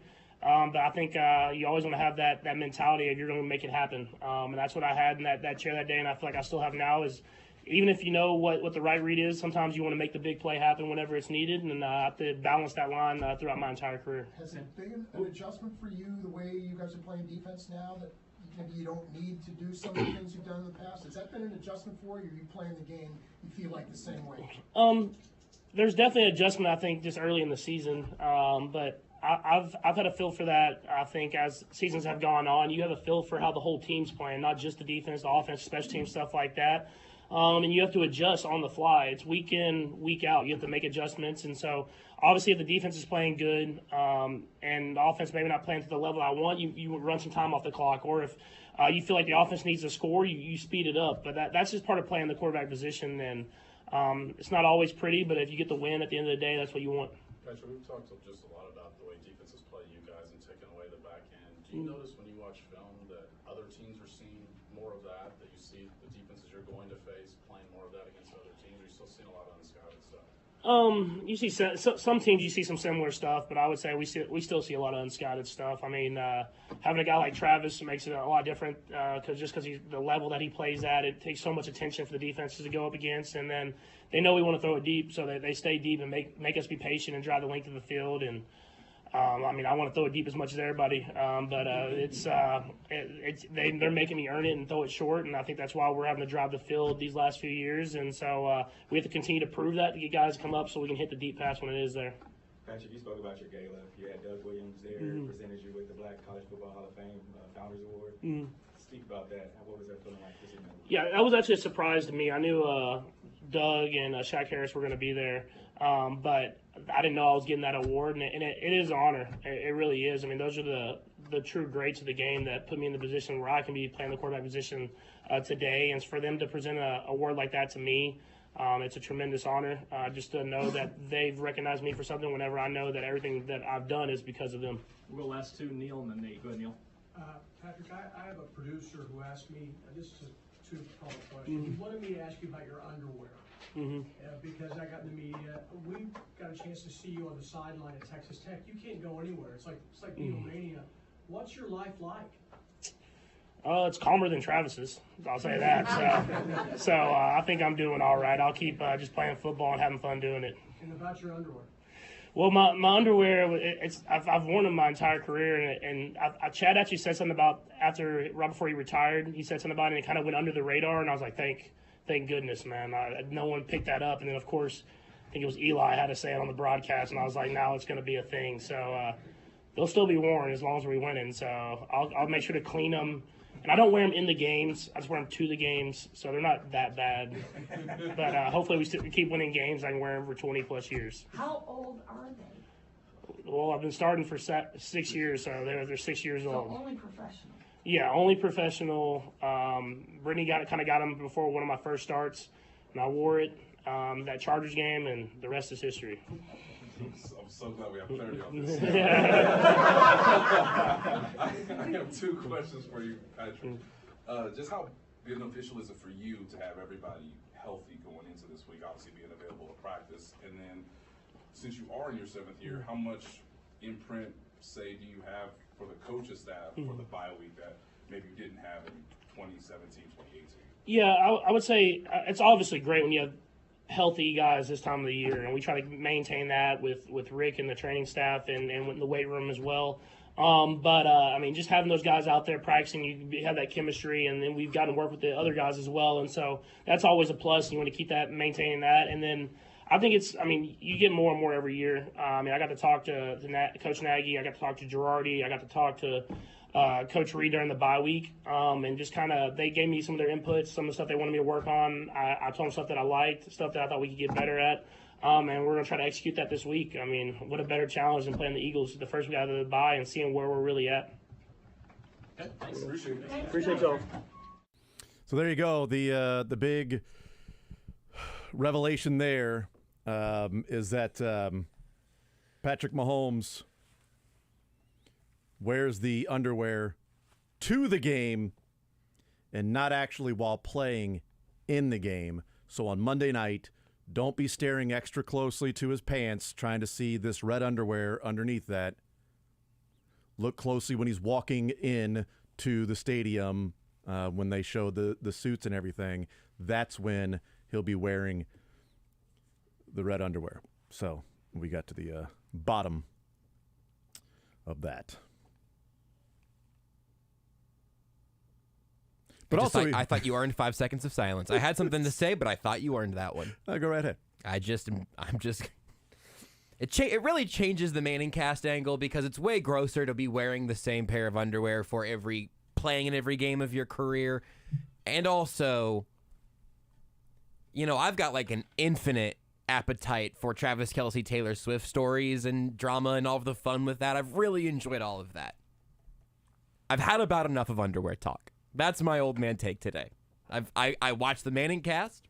I heard him say it then.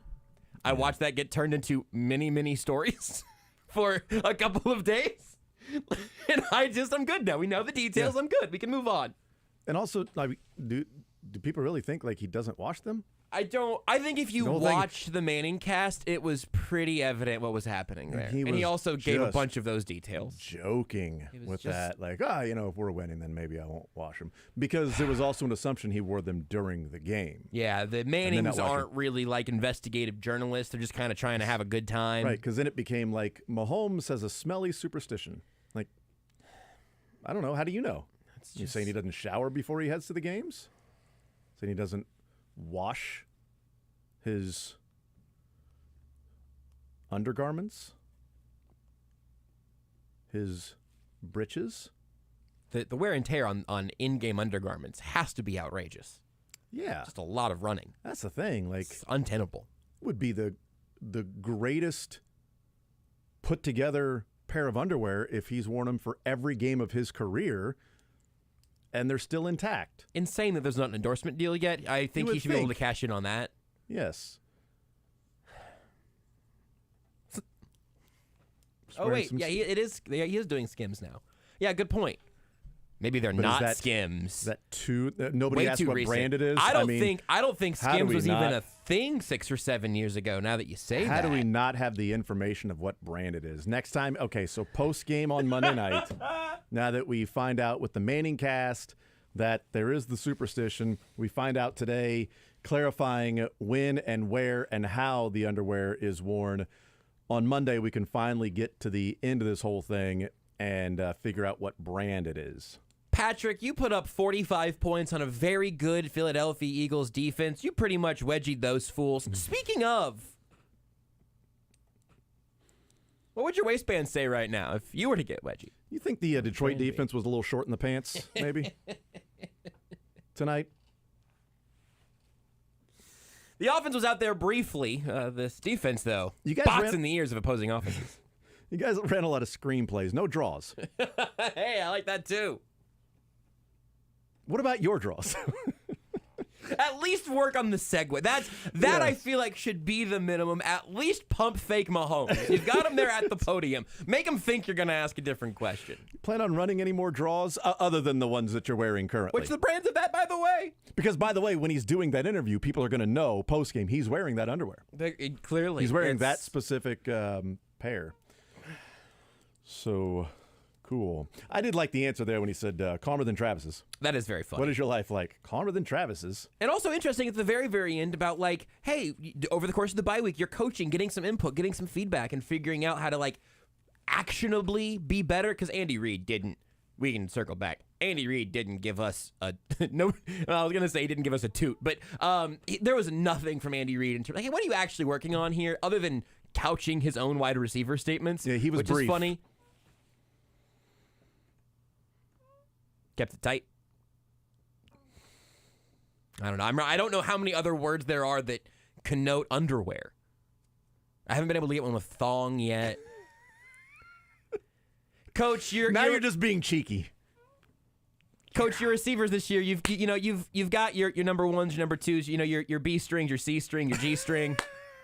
There it is. You got it. I don't know that I got it, man. Yes. We got something. I don't know if that was it. Mahomes with his best Walter Sobchak reference or impersonation. Calmer than you. Calmer than you are. Calmer than you are. Calmer than you are. I'll finish my coffee. Calmer than you are. Calmer than Travis's. So there was something after the underwear discussion? I wish because so we talked about like actual stuff with coaches and things like that after. I didn't hear anything after that. I wish Chris Jones would speed on up there. Be better if it was in text. Like a Speedo. Yeah, he should probably not wear what he wore to the draft. Probably not. Probably not.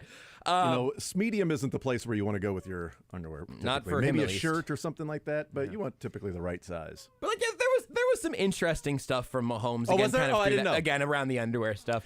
The self scouting and then kind of coming back around again to getting some of that input on like some of the smaller, perhaps more fundamental execution type of stuff. It's at least worthwhile. We also found out that, and I think this is a little concerning.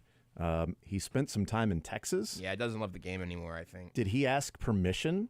I'm not sure. Did he have to communicate with Andy Reid and Brett Veach to go to Texas for a few days and suspend some time there? I thought he had just like a hyperloop from his house to the facility. The fact that he's ever left that other than to get on a team plane is really alarming to me. Do you feel like he's going to be sort of tired and worn out from spending time down in Texas? And he got on a plane. I mean, Two of them. Planes. Two of them. Think of, multiple planes. And think about a time, I don't know if there's a time in recent history where like a football teams had to get on a plane before playing a game shortly thereafter.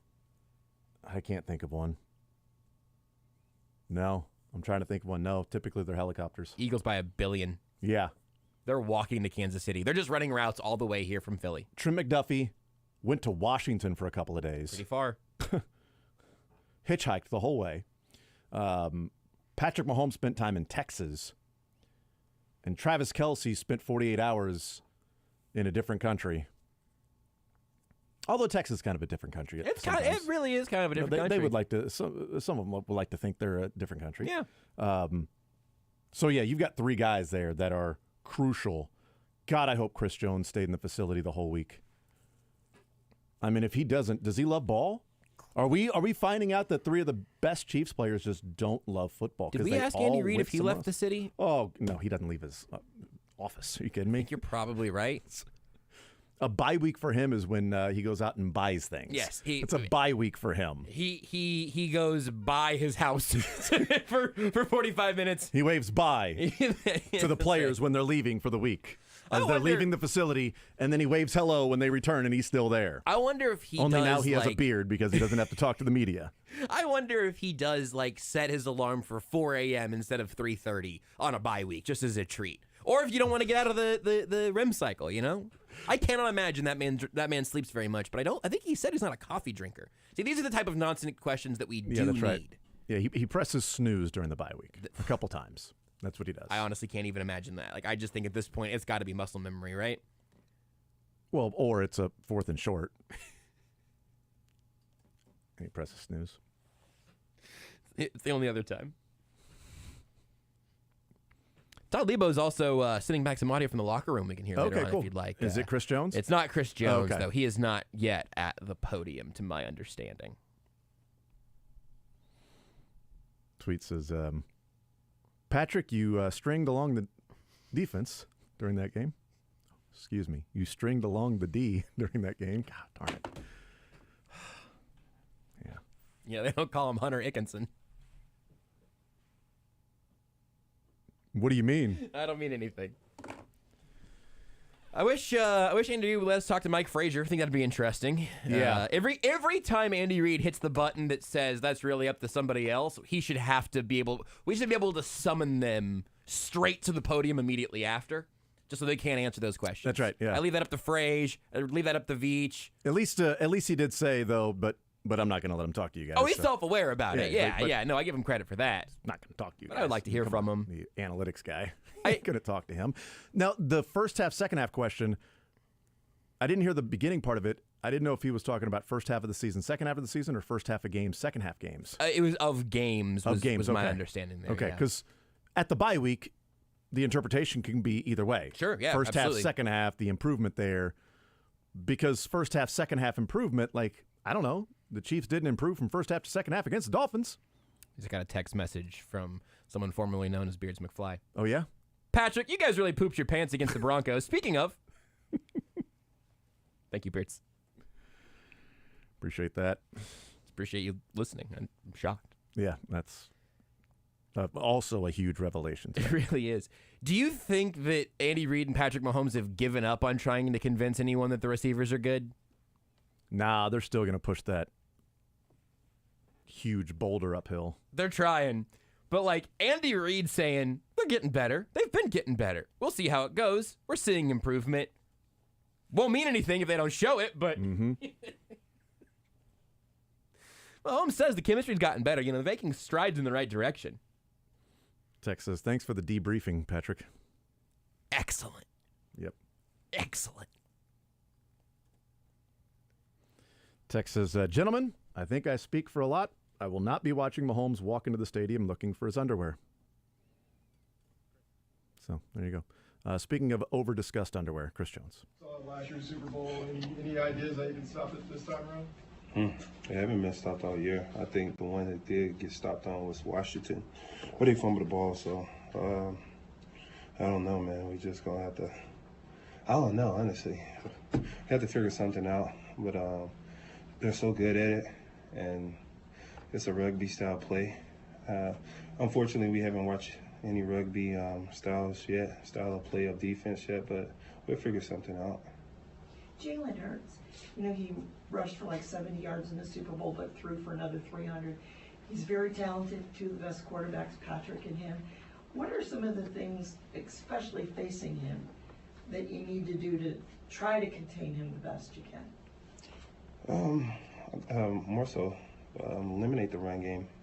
If we're able to limit how many yards he get per carry, then I think we're doing something good. And force hands in his face and take him down on the passing game. Get around him, overcrowd him. They got such a good offensive line that's done really, really well so far this year. So, got to come up with schemes and everything to affect Jalen Hurts. Chris, you've gotten to play with some really good players here. Since your career started, do you think this could be the most talented defense as a whole that you've played with since you began?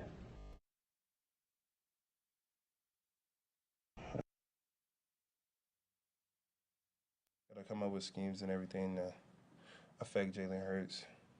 Chris, you've gotten to play with some really good players here. Since your career started, do you think this could be the most talented defense as a whole that you've played with since you began? Overall, I still think we can get so much better. So far, so good. As the best overall defense, it's still halfway through the season. For me to say that now and we end up at that last, it doesn't even matter. So I think we take it one game at a time, continue to get better, and then you ask me this question at the end of the year, I have an answer for you. Chris, are you seeing a similar amount of attention from offensive lines, whether it's style or the amount of guys that will block you that you have in the past? Yeah, that's similar. It's expected, though. Thankfully, I have guys who've been excelling around me. George Karlaftis, Mike Dana, Tershawn Wharton, who's having outstanding years so far. So we got to keep it up, take advantage of our one-on-ones. As long as we're able to do that, I'm able to get free and probably get a one-on-one and cause a little havoc. Chris, coach talked about those guys you mentioned. He said that they were no-name guys. Guys like Mike Dan don't really get the credit that they should. Do you feel that way? Yeah. when you think about it, this is a selfish group. You know, it's not about names. It's it's not about numbers either. I think people get caught up. I was listening to the broadcast talk about Quentin Williams and how special he is to the Jets defensive line, but he don't have as many sacks as he did last year. And the interesting point on that was he's making everyone around him better. And, you know, that's the way I look at it is it's not about stats. I mean, to magnify how important these guys are. You know, they're having good years. I mean, they're having a good year so far, but the importance to how they've been to this defense and the success of this defense, you know, the numbers go beyond that. Do you speak about those numbers? Do you take pride in making all those guys better? Yeah, more solely, I think as a player, it's not what you do. I think it's more so how you make players around you better. Chris, sorry, I apologize. Oh, you got it. Kobe Bryant emphasized on that. Just for him, it was going to come, but more importantly, just making guys around him better, and that's what I emphasize on. Just making sure George have a career year, making sure Mike have a career year. That gives me excitement because I feel like I contribute to that a lot. You know, I put a lot of energy and I invest a lot in those guys. So just to see those guys succeed beyond what you guys expected or what they expected brings joy to me. Sorry for interrupting. It's okay, man. You said it's not about numbers, but a little bit for your bottom line it is, right? There are numbers that matter to your bottom line. You know, you started off so hot when you came back. A couple games you haven't had a sack. Is frustration maybe creeping a little bit? Is that maybe what happened with the penalty against Miami? A little frustration? Frustration only creep in when they extracurricular after a play. Other than that, I don't get frustrated on my numbers. I'm gonna hit my numbers, so I never really matter about numbers. I'm gonna hit my numbers. So for me to worry about numbers, it's 8 games left in the season. Whether I get a sack this game or not, we got 7 more games left. If I get a sack, 7 sacks in 7 games, you do the math. So I'm gonna hit my numbers regardless. So I never really trip about numbers. You put together the longest streak in NFL history of consecutive games with it. Like, I mean, I think you got one of the other top ones as well. I mean, is it hard? I mean, you're used to getting a sack in every game. Is it like, doesn't feel empty a little bit at all when you kind of make it look easy sometimes? Well, listen, man, it's so damn hard. To be honest with you, it's so damn hard. With all the attention I get, it gets hard. But when you got guys around you that's succeeding, it makes it easier for you. So some games you might get the double team the whole game, and you might not have that opportunity to win. In one game, you might get a double team 50%. Then so 50%, I got a chance of beating a guy one-on-one. That's the way I look at it. So, you know, frustration can creep in when you feel like your numbers matter. But for me, I don't give a damn about numbers, honestly. Because in my head, I feel like whatever I want is still ahead of me. It's 8 games left. It's another half of a season left. First half of the season, I had 5 sacks, you know. And then I missed the game, right? So I got 8 more games to go. I'm good. It looked like after you mentioned the penalty, it looked like Joe was giving it to you pretty good on the sideline, just from our vantage point. I'm just wondering, you've talked a lot about him. Is there an appreciation for hard coaching and just, I guess, anything you would be willing to share about that moment? Respectfully, we would have been off the field if I wouldn't have made a penalty. So he emphasized that, you know, it was a costly penalty. I think they scored on the play also. I was 7 out of 14 points, so I understand. But, you know, it was a heat of the moment thing. I got hit after the play. What can I say? It's part of the game. Chris, during your time off, how did you use that? Did you look over the first half? Did you rest, relax? I mean, did you kind of do a self-examination? How do you use that bye week to help make you fresher and better for the second half? I did a little bit of it all. I watched film. I was able to sleep, play with my kids. Most importantly, I got a lot of sleep. I haven't slept like that in a long time. But got to hang out with my kids, take them to school, and rewatch all the games I played a part of, the good, the bad, what I can improve on, what I can eliminate, you know, like costly penalties. You said take them to school. Are you on the carpool line too? Yeah, look, quick thing about the school. So they got this crazy line that you got to stay in. I was skipping the line every day because they have 2 entry points. And the school stopped me one day. It was like, listen, Mr. Jones, you've been coming through the wrong line every day. And she was so nice about it. I was like, okay. So that was the highlight of my bye week. skipping school lines. You mentioned the good and the bad. What is the good and the bad for you? The good and the bad. I always feel like I can be better at something, especially pass rushing, run stopping, overall game, being a better leader, whether it's being vocal, because sometimes I get in the game, I get so locked in, I forget to talk, being a vocal leader, and believe it or not, coach been giving me an excessive amount of loafs on the field, and I don't like a loaf. A loaf is if the player's 10 yards away from you, he wants you to run 10 yards to the play. But the player's going to come back after the referee blow the whistle. So I'm a 5-step guy, 5 steps, and just dumb it down. I never make the play 10 yards downfield. So I can improve on that. Just small things, footsteps, eye discipline, hand placement, So looking out over those things, seeing where I can get better at. What coach does? Is that Colin that does that, you said? Yeah. Loafs. I know, right, bro? 10 yards down the field, I would never get there. These running backs running 4-4. All right, there's Chris Jones loafing during the press conference, apparently. But no, he's got an excessive amount of loafs this year from Joe Cullen grading each and every play that his defensive line is out there for.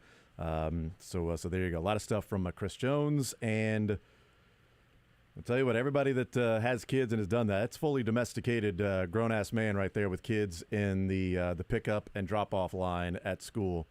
That ain't no joke. If you try to join in midstream, you're not there most of the time at pickup, drop-off throughout the year, and you're like, oh, I'm going to do it today, and you're not used to it. It's a freaking madhouse. It has a system, and you damn sure better follow that system. And I wonder, one, if his windows are really tinted, and if they are, how many people flipped off Chris Jones not knowing that was Chris Jones that skipped the line and drop off and pick up? Because you don't skip the line and drop off and pick up. There will be some problems if you do. Let me tell you, you don't do that, okay? Luckily, ours is much easier at my son's elementary, so we actually take a different route for his grade to do that other than everybody else. So it's awesome. I don't have to deal with all of that stuff. But let me tell you, on the days that you do, woo, you better know what you're doing. I don't blame him, man. It's hard to pick up a scheme mid-season, and I think this is just another piece of evidence for that.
All right, we continue right here on Sports Radio 810 WHB.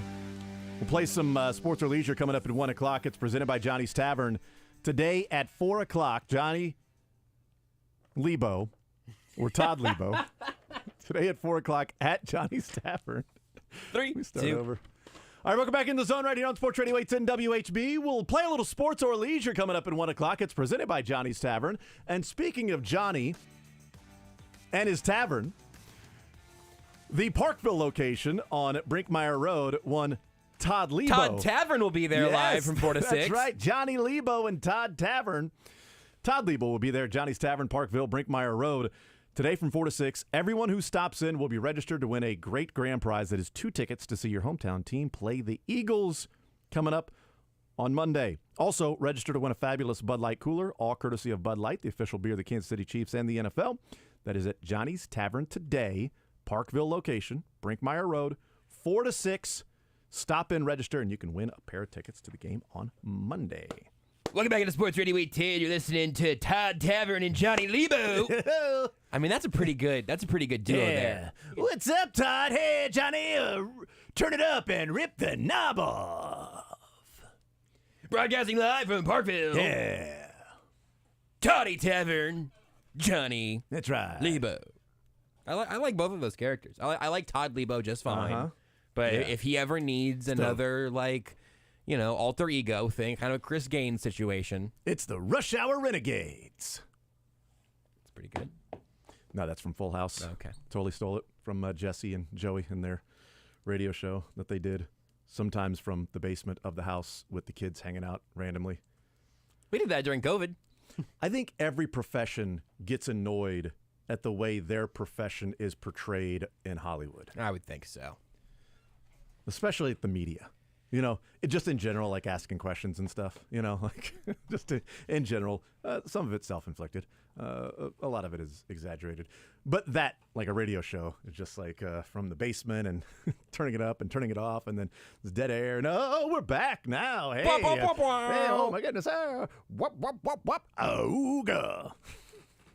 It's hard to beat the Auga sound.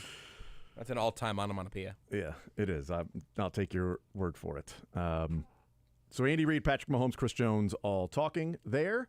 A lot of discussion about adjustments at the midway point, facing off against the Eagles and how good they are. Mahomes says they're really good. Yeah, et cetera. But interesting, Chris Jones, the question about the numbers, hey, is there frustration? You've had a number of sacks in a row this year, started off the season with that, but it's been now 3 games without a sack. Other guys are getting, those sacks, and you've got 5.5, and it was like, no, I'll get my numbers. I'm not worried about my numbers. There's still 8 games left. And he said frustration creeps in when extracurriculars happen. Yeah.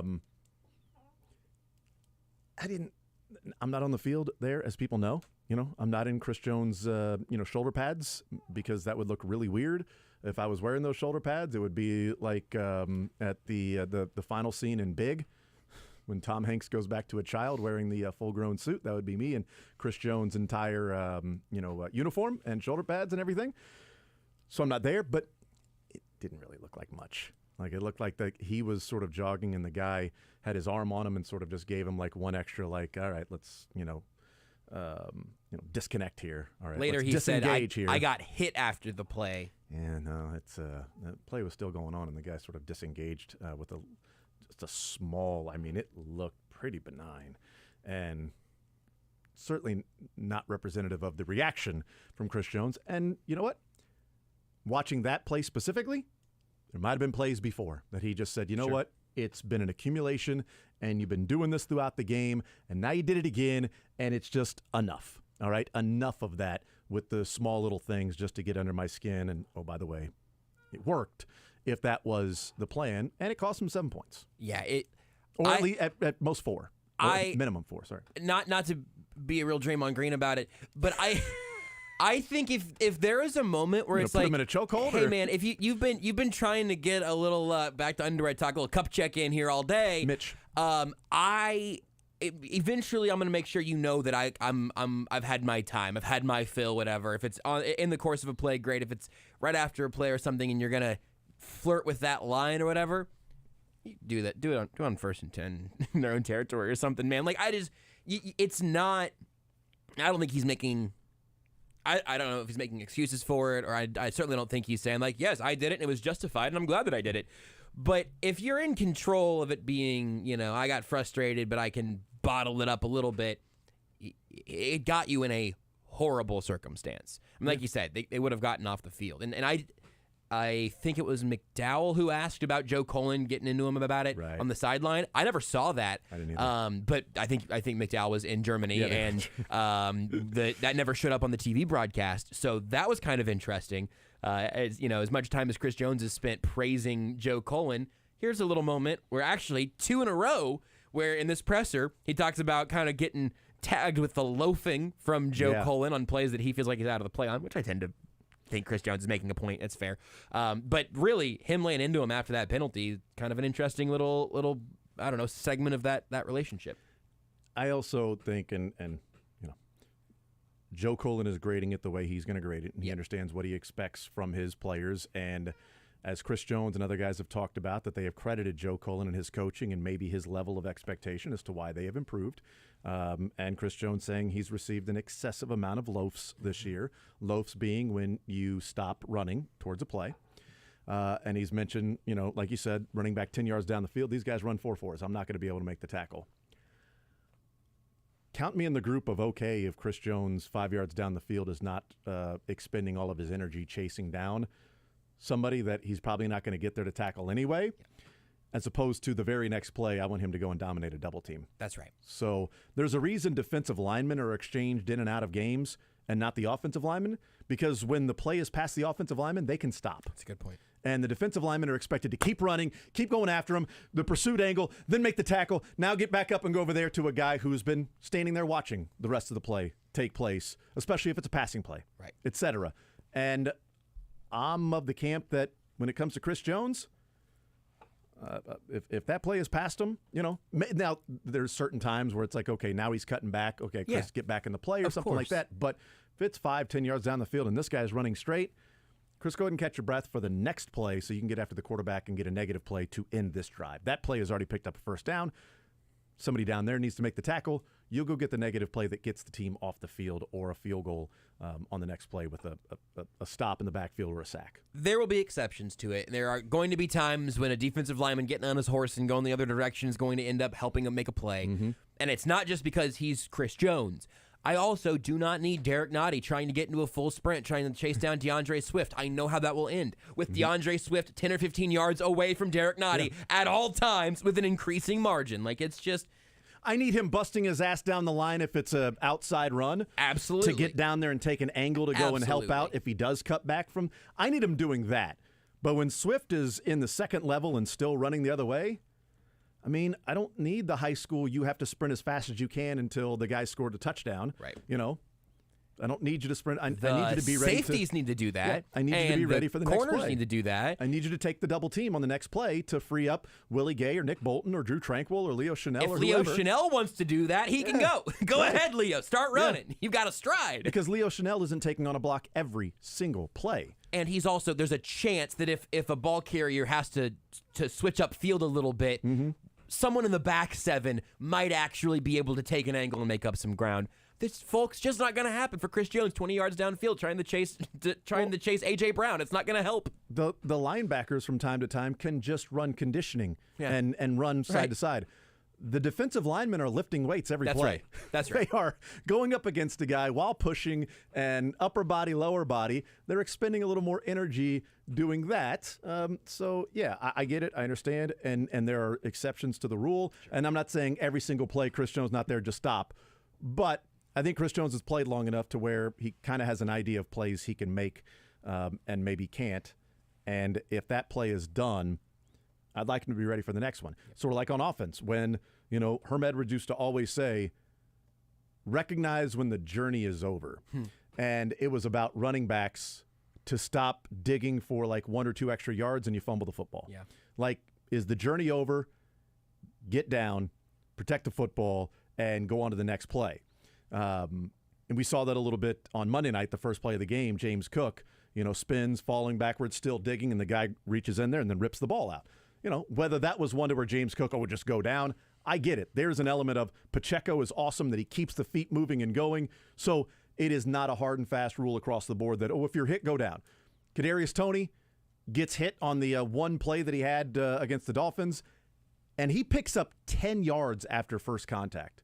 He gets hit for the first time at the Chiefs' 45. He gets tackled at the Dolphins' 45 after they made contact with him. Now, I don't want him getting hit and going, journey's over, I'm done, and going down. But there is also sort of an element of if you're near the sideline and there's guys near you, you know what? Tyreek Hill finds the nearest route to the sideline to get out and preserve your body. You don't have to take on Pacheco the same way. Like, you don't have to take on a defender and a tackler every single play. Tyreek Hill hardly ever gets tackled by a defender. He gets tackled by the sideline a lot. And the Chiefs have done a really good job of making sure Toney doesn't do that by just not putting him on the field. All right, well, we'll take a break. We'll come back and I'm still mad. Wrap up this hour and play some sports or leisure in the 1 o'clock hour. More Zone next.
some sports or leisure coming up in the 1 o'clock hour.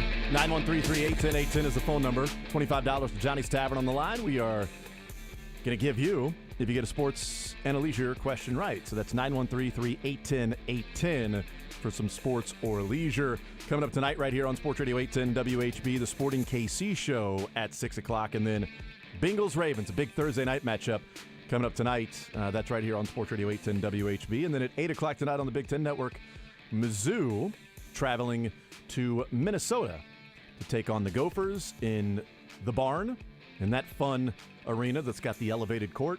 Mizzou 1.5-point favorites in that one tonight. That's on the Big Ten Network, so 10 of you will be able to watch it.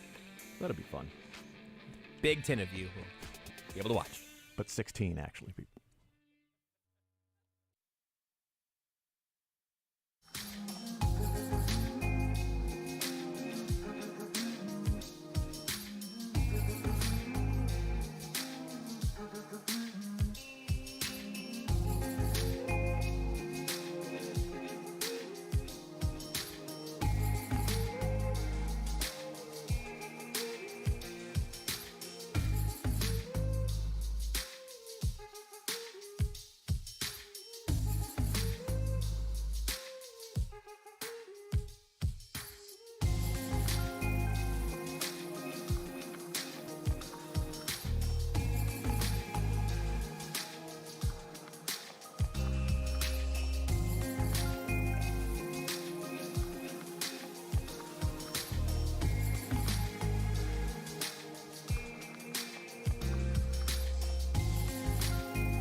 family since 1958. Enjoy healthier food, more free time, free delivery, and better value. Go to GuaranteedFoods.com.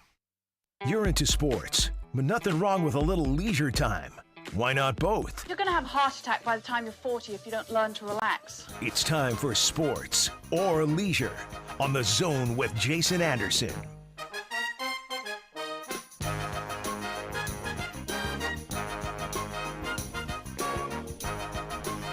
All right, time for a little sports or leisure. 913-381-0810 is the phone number to play some sports or leisure. It's presented by Johnny's Tavern, and a couple of hours, or 3 hours from now.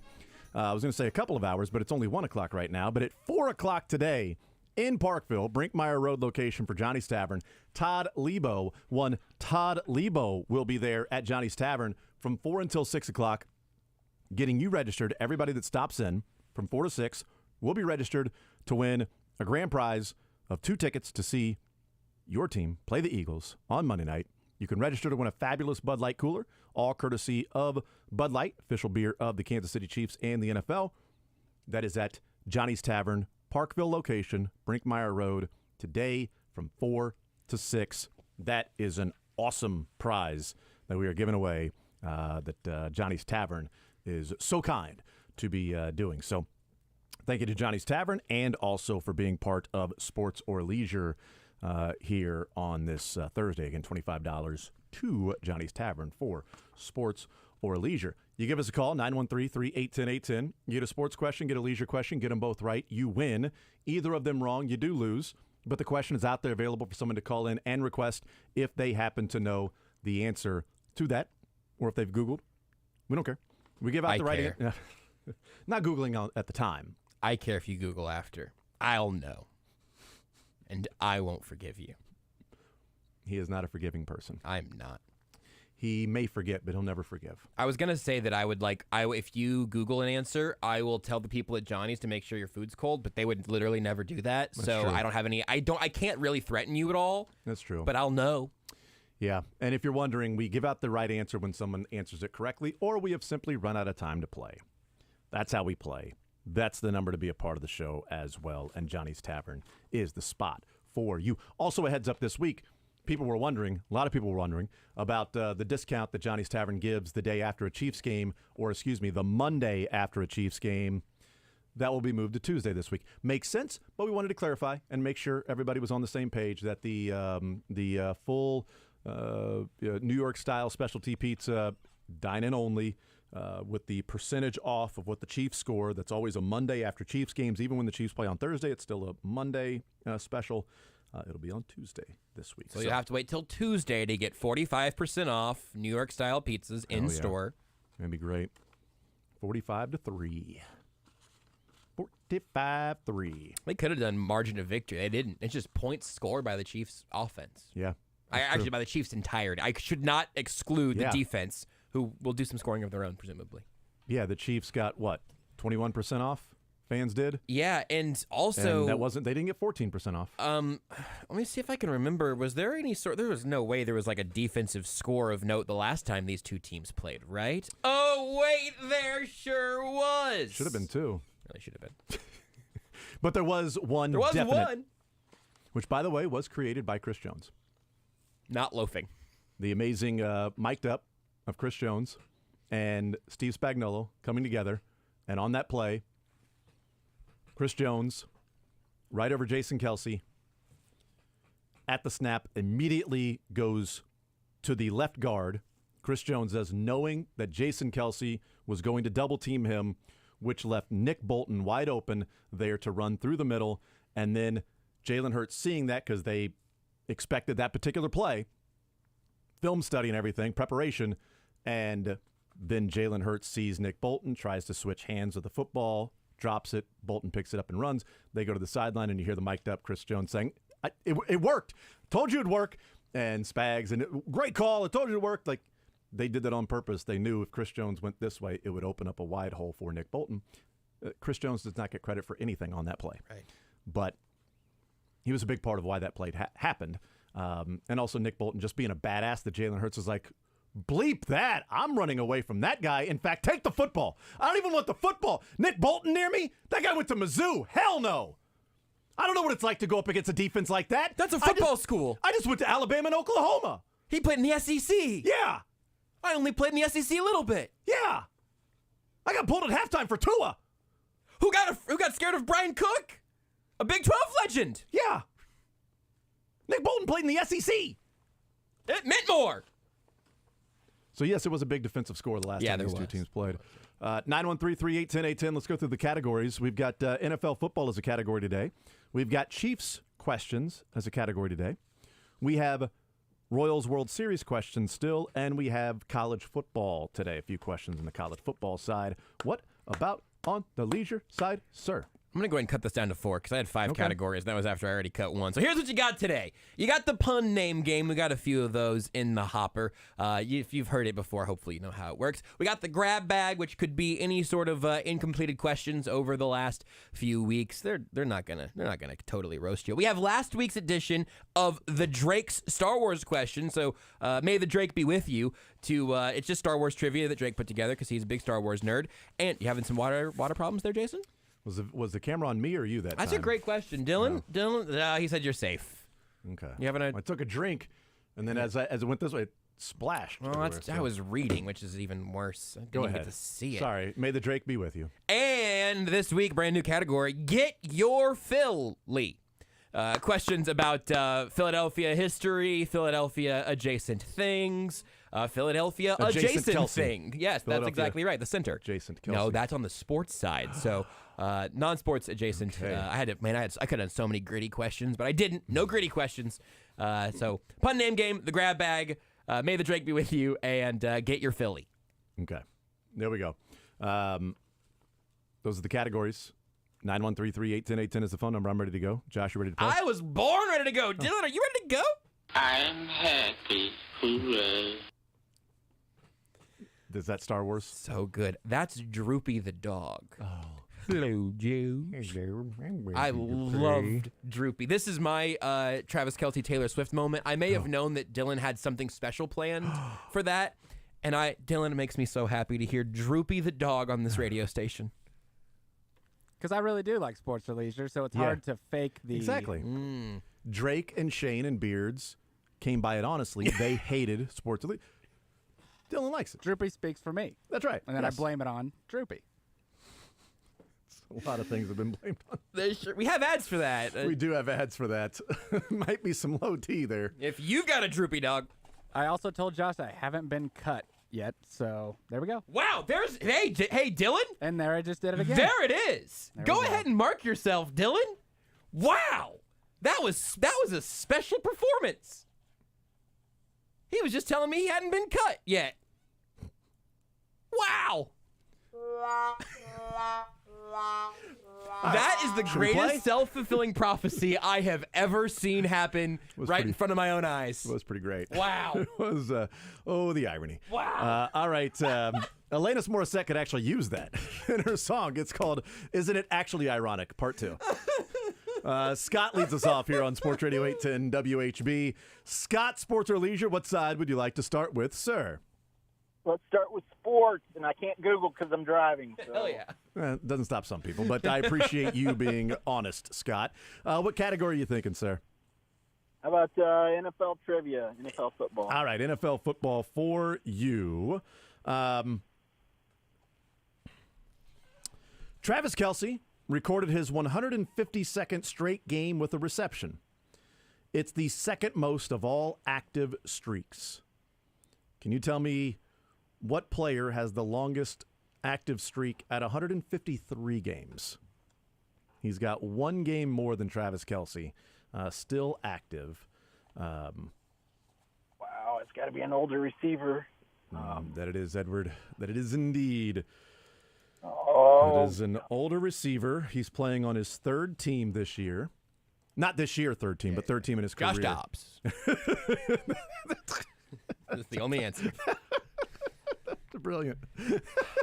Josh Dobbs is playing on his third team since training camp. No, but his third team in his career this year.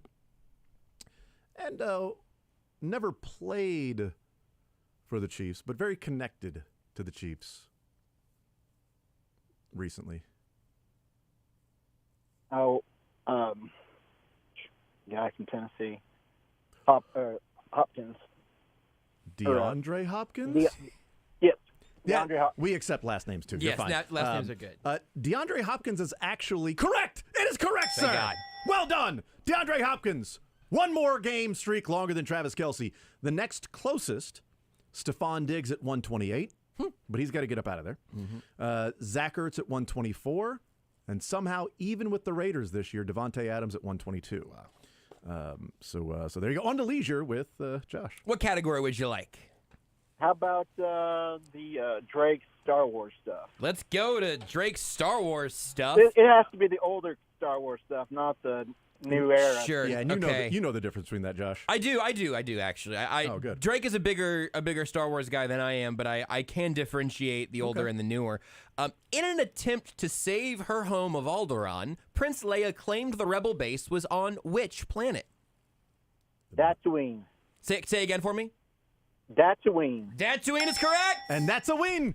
You head to Johnny's Tavern. $25 is yours, right. Scott. Nice job. Well done. We'll put you on hold, and you get a little treat. You get to talk to Dylan. Hold on, sir. Okay. Absolutely. He's been a pleasure to talk to today. He's been great. Yeah, he's been great to hear from. He's been dropping gems. That's right. I didn't mean that to be sarcastic. It's a little tongue in cheek because it's been. I don't know if he's happy with his performance, but I'm very happy with his performance today. Not mine, but his performance has been great. Yeah. Carrying us. Let's go to Charles next up on Sports Radio 810 WHB. Charles, sports or leisure, what side would you like to start with, sir? Let's do some leisure. Let's do that Philly. Let's get your Philly here. Yeah.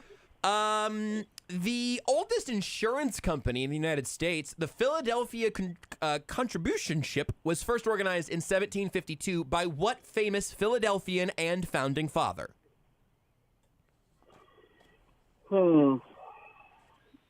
Winston Churchill? That would be it. That would be incorrect if that was officially your answer. I'm going to figure it out soon. What's the question again? The oldest insurance company in the United States was first organized in 1752 by what famous Philadelphian and founding father?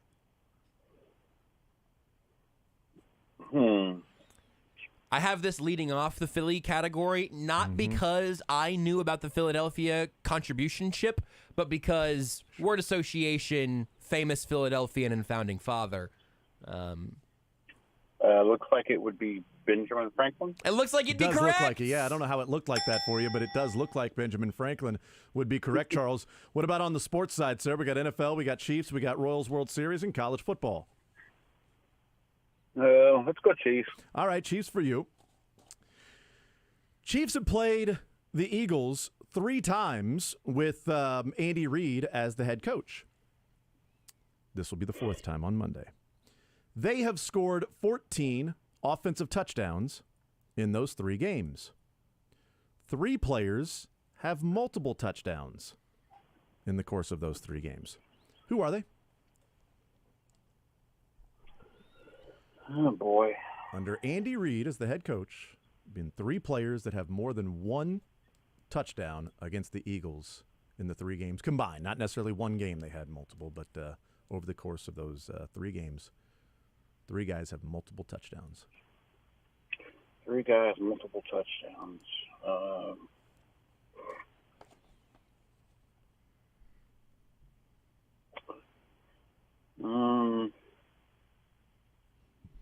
It's not Larry Johnson or Priest Holmes. Just Andy Reid. You realize Andy Reid is undefeated as the head coach against the other team? He's 3-0 as the Chiefs coach against the Eagles and 4-0 against the Chiefs as an Eagles coach? I did not know that. Yeah, I found that out last night. I was reading the game notes. Is there any other team that he's undefeated against who he might end up, hopping over to for a third act that we should know about? It's a great question. I don't know. I'm not sure. I'm on it. 49ers? I doubt them in Philly, right? Yeah. Yes, no, I was just thinking. Hold on. It's got to be a cross conference. Team, which is going to be harder now. Yeah, considering how much time is spent for sure. I guess. You want to throw a dart? Got a guess? It really might have been the Broncos until I guess it was early and late. It wasn't because 13, 14, and 15. Right. So there's 3 players that have scored more than 1 touchdown yes, versus them? That's right. 2 players have scored 2, and 1 player's actually scored 3. That 1 player did it all in 1 game. Tell you that much, too. I'm going to have to go with the obvious one, Travis Kelce. He is one of them. He has scored 2 touchdowns in his career against the Eagles. One of those happened to be in the Super Bowl. That was a fun one. One of the other players has 3 touchdowns, all came in one game, and another player has 2 touchdowns, which also came in one game against the Eagles.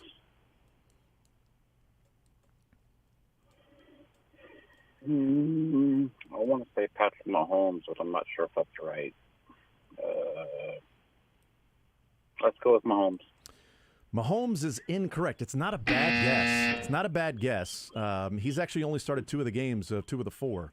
Did I say 3? I think 4-0 for Andy Reid because they played in 13, 17, 19, and the Super Bowl. So 2 starts for Patrick Mahomes, 2019 in the Super Bowl. Charles, thanks for playing, man. I really appreciate it. 913-381-0810. Patrick Mahomes guess that was incorrect. That one is out there. So the 4 games the Chiefs have played with Andy Reid as the head coach against the Eagles, 3 players have multiple touchdowns. Travis Kelce is one of them. We're looking for the other 2. That question is available, 913-381-0810. What were you going to say? There's a story here from Pete Gradhoff in the Star from 2021 with Andy Reid's records. 8-0 against the Cleveland Browns, 1-0 in the playoffs. So there you go. So I guess, I can't imagine he's going to want to switch quarterback situations, but maybe if Andy Reid coaches another 10 years or so, once the Browns have rebuilt their disaster of a franchise, maybe he says, all right, as long as he keeps beating the Browns. Yeah, he was 3-0 as the head coach of the Eagles against the Chiefs, and he's 4-0 against the Eagles as the head coach of the Chiefs.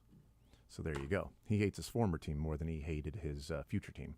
Which is amazing. He knew it. He knew it was going to be the Chiefs eventually. He knew the whole time. He'll be 5-0 on Monday night. Could be. Will be. I agree. I'm trying to speak it into existence. Yeah, that's right. Just put it out there in the universe. Mark, next up on Sports Radio 810 WHB. Mark, sports or leisure? What side do you want to start with?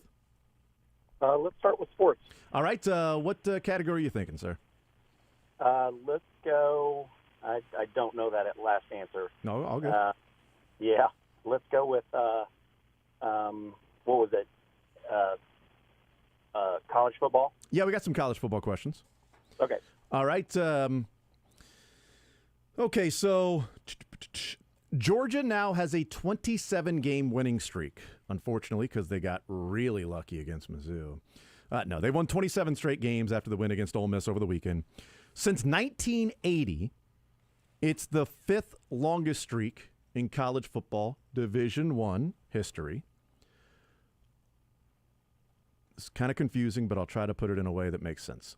Of the 4 times that have happened that are longer winning streaks than Georgia, one of those 4, or 2 of the 4, was done by one school. So 4 different streaks longer than Georgia's by 3 different schools. So which school has had at least a 27-game win streak on 2 different occasions since 1980? Oh, wow. I know that's kind of confusing. But if you were to say Missouri and Kansas State and Missouri again, they're the 4 times it's longer than Georgia, but the one that did it was Missouri, and damn it, I gave away the answer. Oh, no. What are the odds of me doing that? I don't know. Hold on. So what school has had multiple? They have a 29-game streak and a 34-game streak. Okay. All since 1980.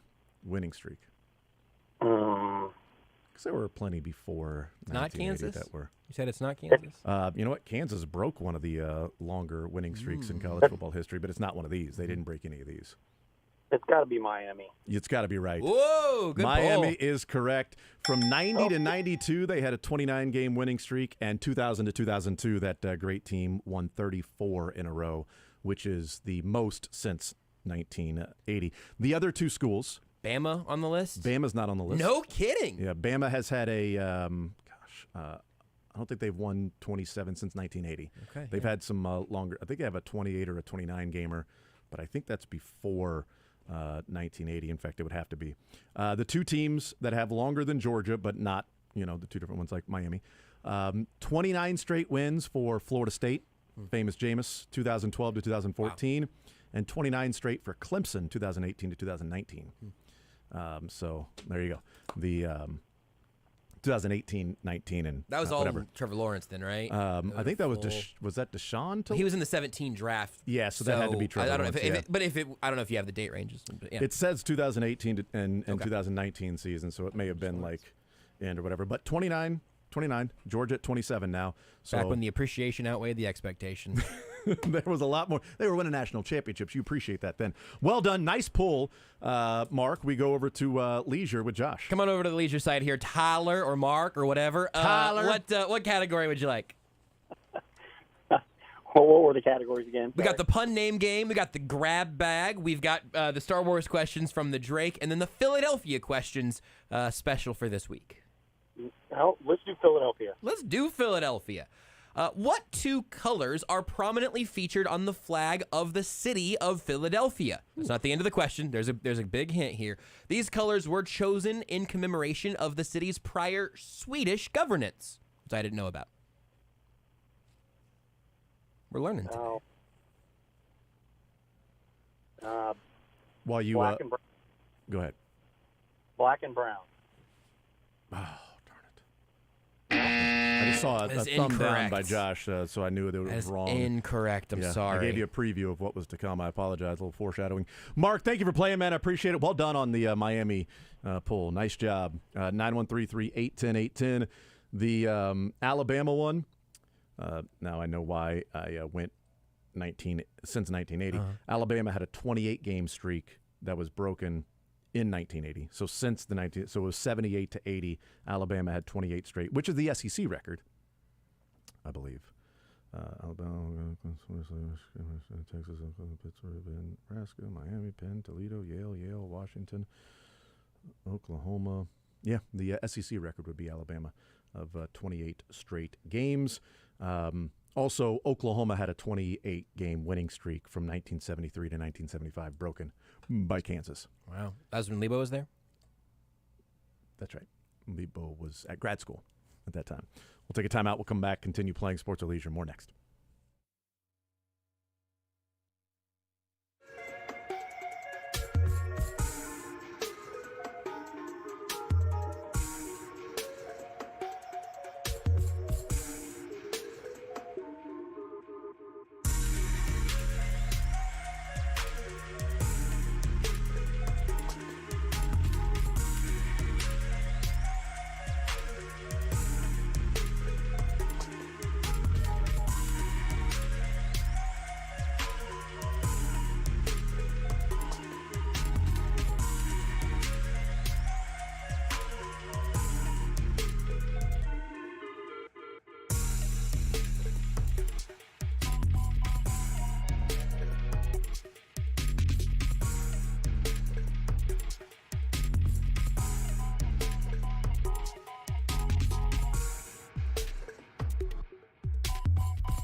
Kelsey brothers, or the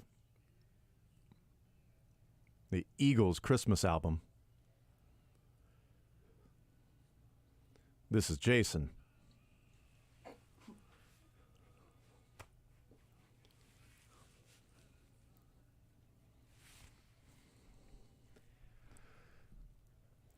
And now Travis Kelce will make his entrance into the Philadelphia Eagles Christmas album with his brother.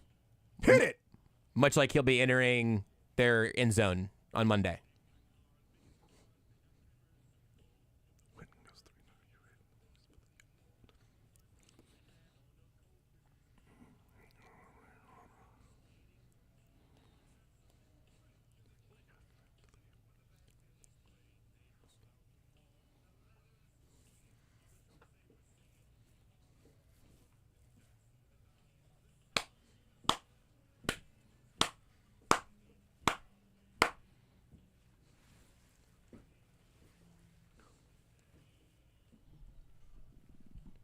I like the song. Duet is great. And I like the rendition of this song, too. Yes.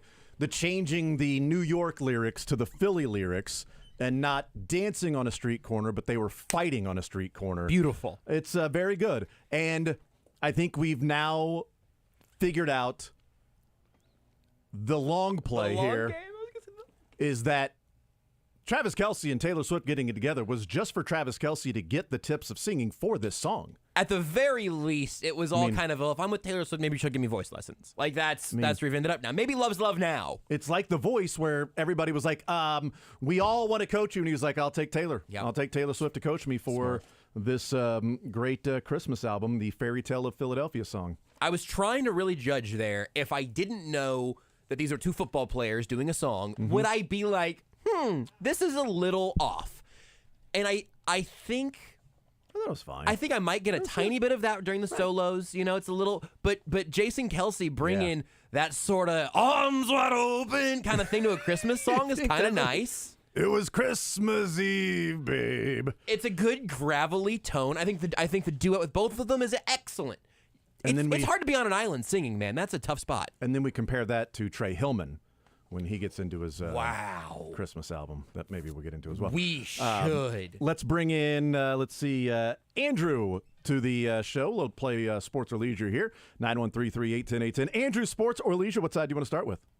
I was going to do sports. I had a question on that that Eagles Chiefs one. Yes. I'm pretty sure I know the 3 touchdown score. Does the defense count? The defense does not count, but yes, the defense would have 2 scores. Yeah, but they were different players. But yes, that is a good point and a very good distinction. But no, the defense does not count. You can take that question or a fresh one. I'll just skip it since Bobby that's Scipio probably isn't correct. Well, you're going to be so mad at yourself that Scipio scored 3 times in one game against the Eagles. Yeah, I'll do a new one of those. New Chiefs one? New Chiefs, yeah. Okay. Let's have some fun with this one then. Brian Cook's touchdown was the 12th return touchdown under Steve Spagnuolo with the Chiefs. There are 4 current players on the Chiefs that have a defensive touchdown. 3 along with Brian Cook now. Who are the other 3? The other 3 to have a defensive score with Spags as the defensive coordinator. Brian Cook and the other 3. Nick Bolton. There's one of them. Oh, man, what's his name? He's the... I figured 2 of them would be a little easier, yes, right? That's where I'm at, too. Okay. Jalen Watson. Jalen Watson, yes. Because Bolton has had 2. And those were recent and all of that, yes. But I then don't... we need the other one. So this other one... is also recent. Is it? You said it's an active player, Jason? Is active that right? player on the Chiefs right now. Active player on the Chiefs right now. Yep.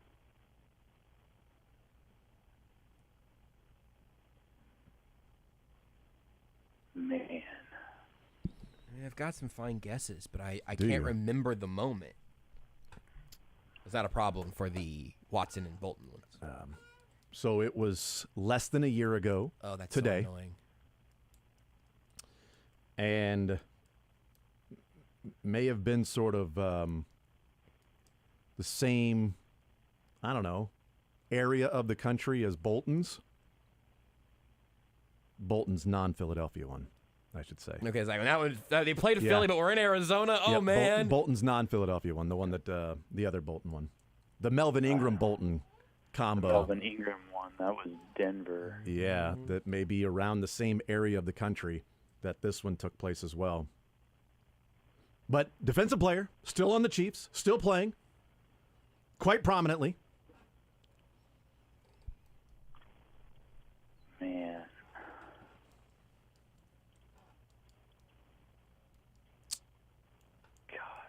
I Throw a mean, dart. It's not Bobby Scipio either. I apologize. okay. That was going to be my next one, but I wasn't sure if that. And I think this is a very fair question. And there's some good hints out there. I will say it's not Derek Nottie. I'm not going to roll any more. Why don't you just give him the answer next time? God, I wish it was Derek Nottie. So it's a defensive lineman. No, I don't. I do not know the answer. Do not take that No. as any more than me just filling It 5 is not- seconds with a mediocre joke. It is not a defensive lineman either.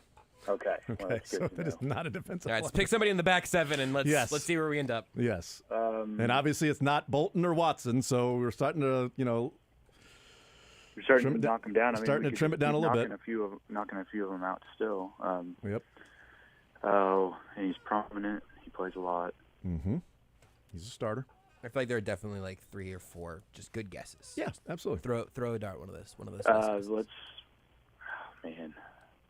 I feel like every one of them could be. I'll say Willie Gay. Willie Gay's right. I was thinking Willie is- Gay. Yes. Willie When Gay. did Willie Gay do it? Broncos last year, pick 6. Pick 6. I was thinking Yep. scoops, No. I guess. All right. Pick I almost 6. picked Joshua Williams. Yeah. But no, Willie Gay, pick 6 last year against the Broncos, back-to-back years Chiefs with Spags has had. Because the Bolton one was in 21, correct? Yes, I think it was 2021 that Nick Bolton had the scoop and score. It all runs with the, together, Chiefs. honestly, it does, man. right? It's I'm crazy. with you. And I'm like, Leisure. when was Melvin Ingram here? Leisure. What category would you like? We got the pun name game, the grab bag, May the Drake be with you, Star Wars questions, and get your Philly about Philadelphia. And we got that Philly flag question out there. Oh, that's right. Okay. The name game keeps getting me, but I'm going to try it again. I love you. Got to keep up, keep firing. I missed it last like 3 times. You're good. Well, I think I've got a gem for you today, so Okay. I hope it's good for you. Bobby Scipio.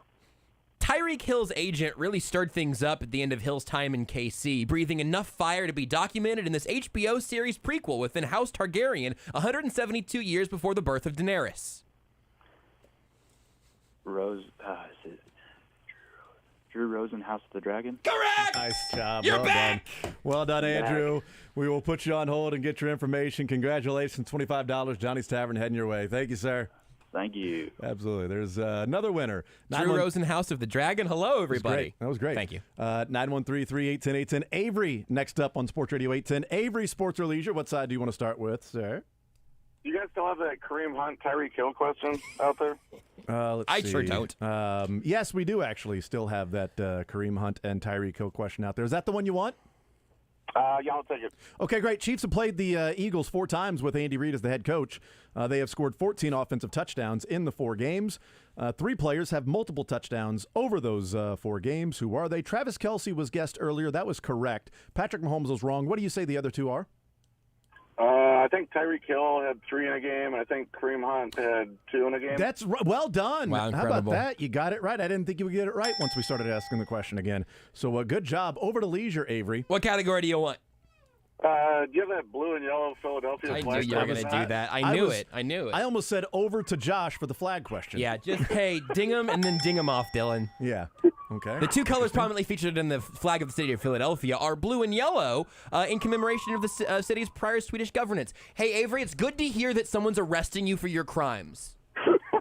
Yeah, somebody had to stop you. Somebody sure did, and it wasn't going to be me or Jason this week, apparently. Thanks, guys. My birthday was yesterday. Hey! It was nice getting these presents. Happy birthday. Happy birthday. I'm sorry I bring such a negative energy when you break our game. That's fine. It's not a big deal. It's not a big deal. Thank you, Avery. Appreciate it, brother. Thanks, Yeah, there you go. There's a winner. Something had to smash the window. Break the window. Something had to smash the stereo. Why is the carpet all wet? Todd? I don't know, Margot. Shane next up on Sports Radio 810 WHB. Shane, Sports or Leisure, what side do you want to start with? Let's do leisure. Get your Philly on, please. All right. In 1775, Philadelphia, John Behrend built the first American version of what instrument that contains hammers, dampers, strings, and pedals?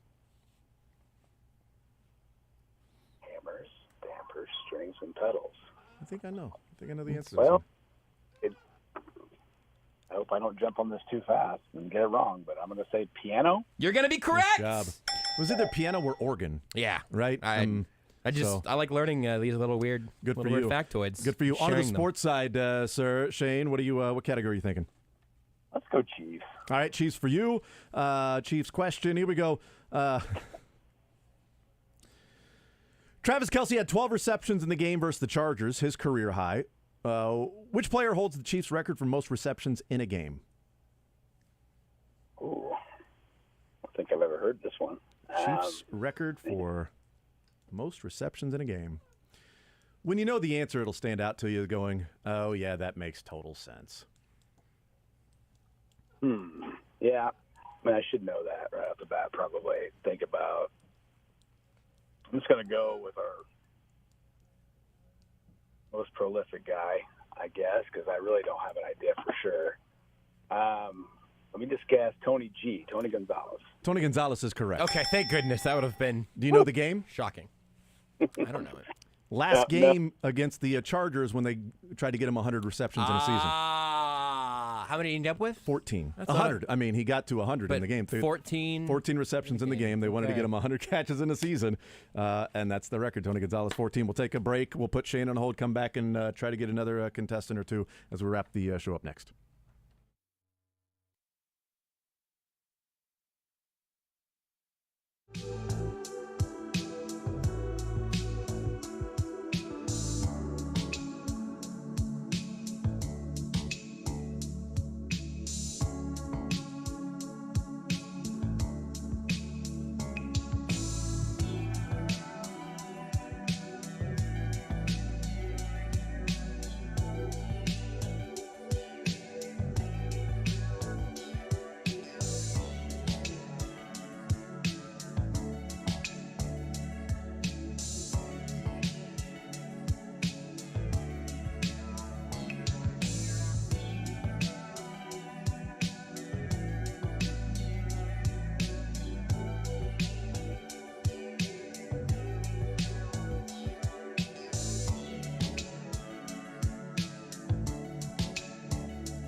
All right, we don't have time to have any more contestants with Sports or Leisure. Unfortunately, we apologize about that.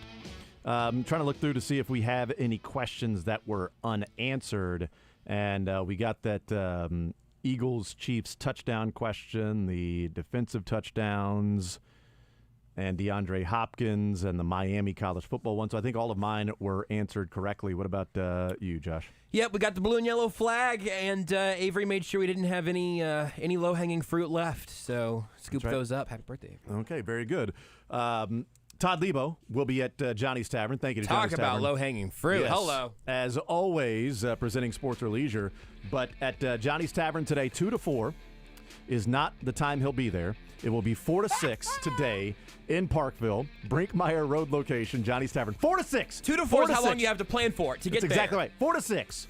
From 2 to 4 will be the program on until Todd gets there, and then they will continue from 4 to 6 with Todd at Johnny's Tavern, Brinkmeyer Road, Parkville location, getting you registered. Everyone who stops in will be registered to win 2 tickets to see your team play the Eagles on Monday night, and you get some cool stuff from Bud Light as well with a cool cooler.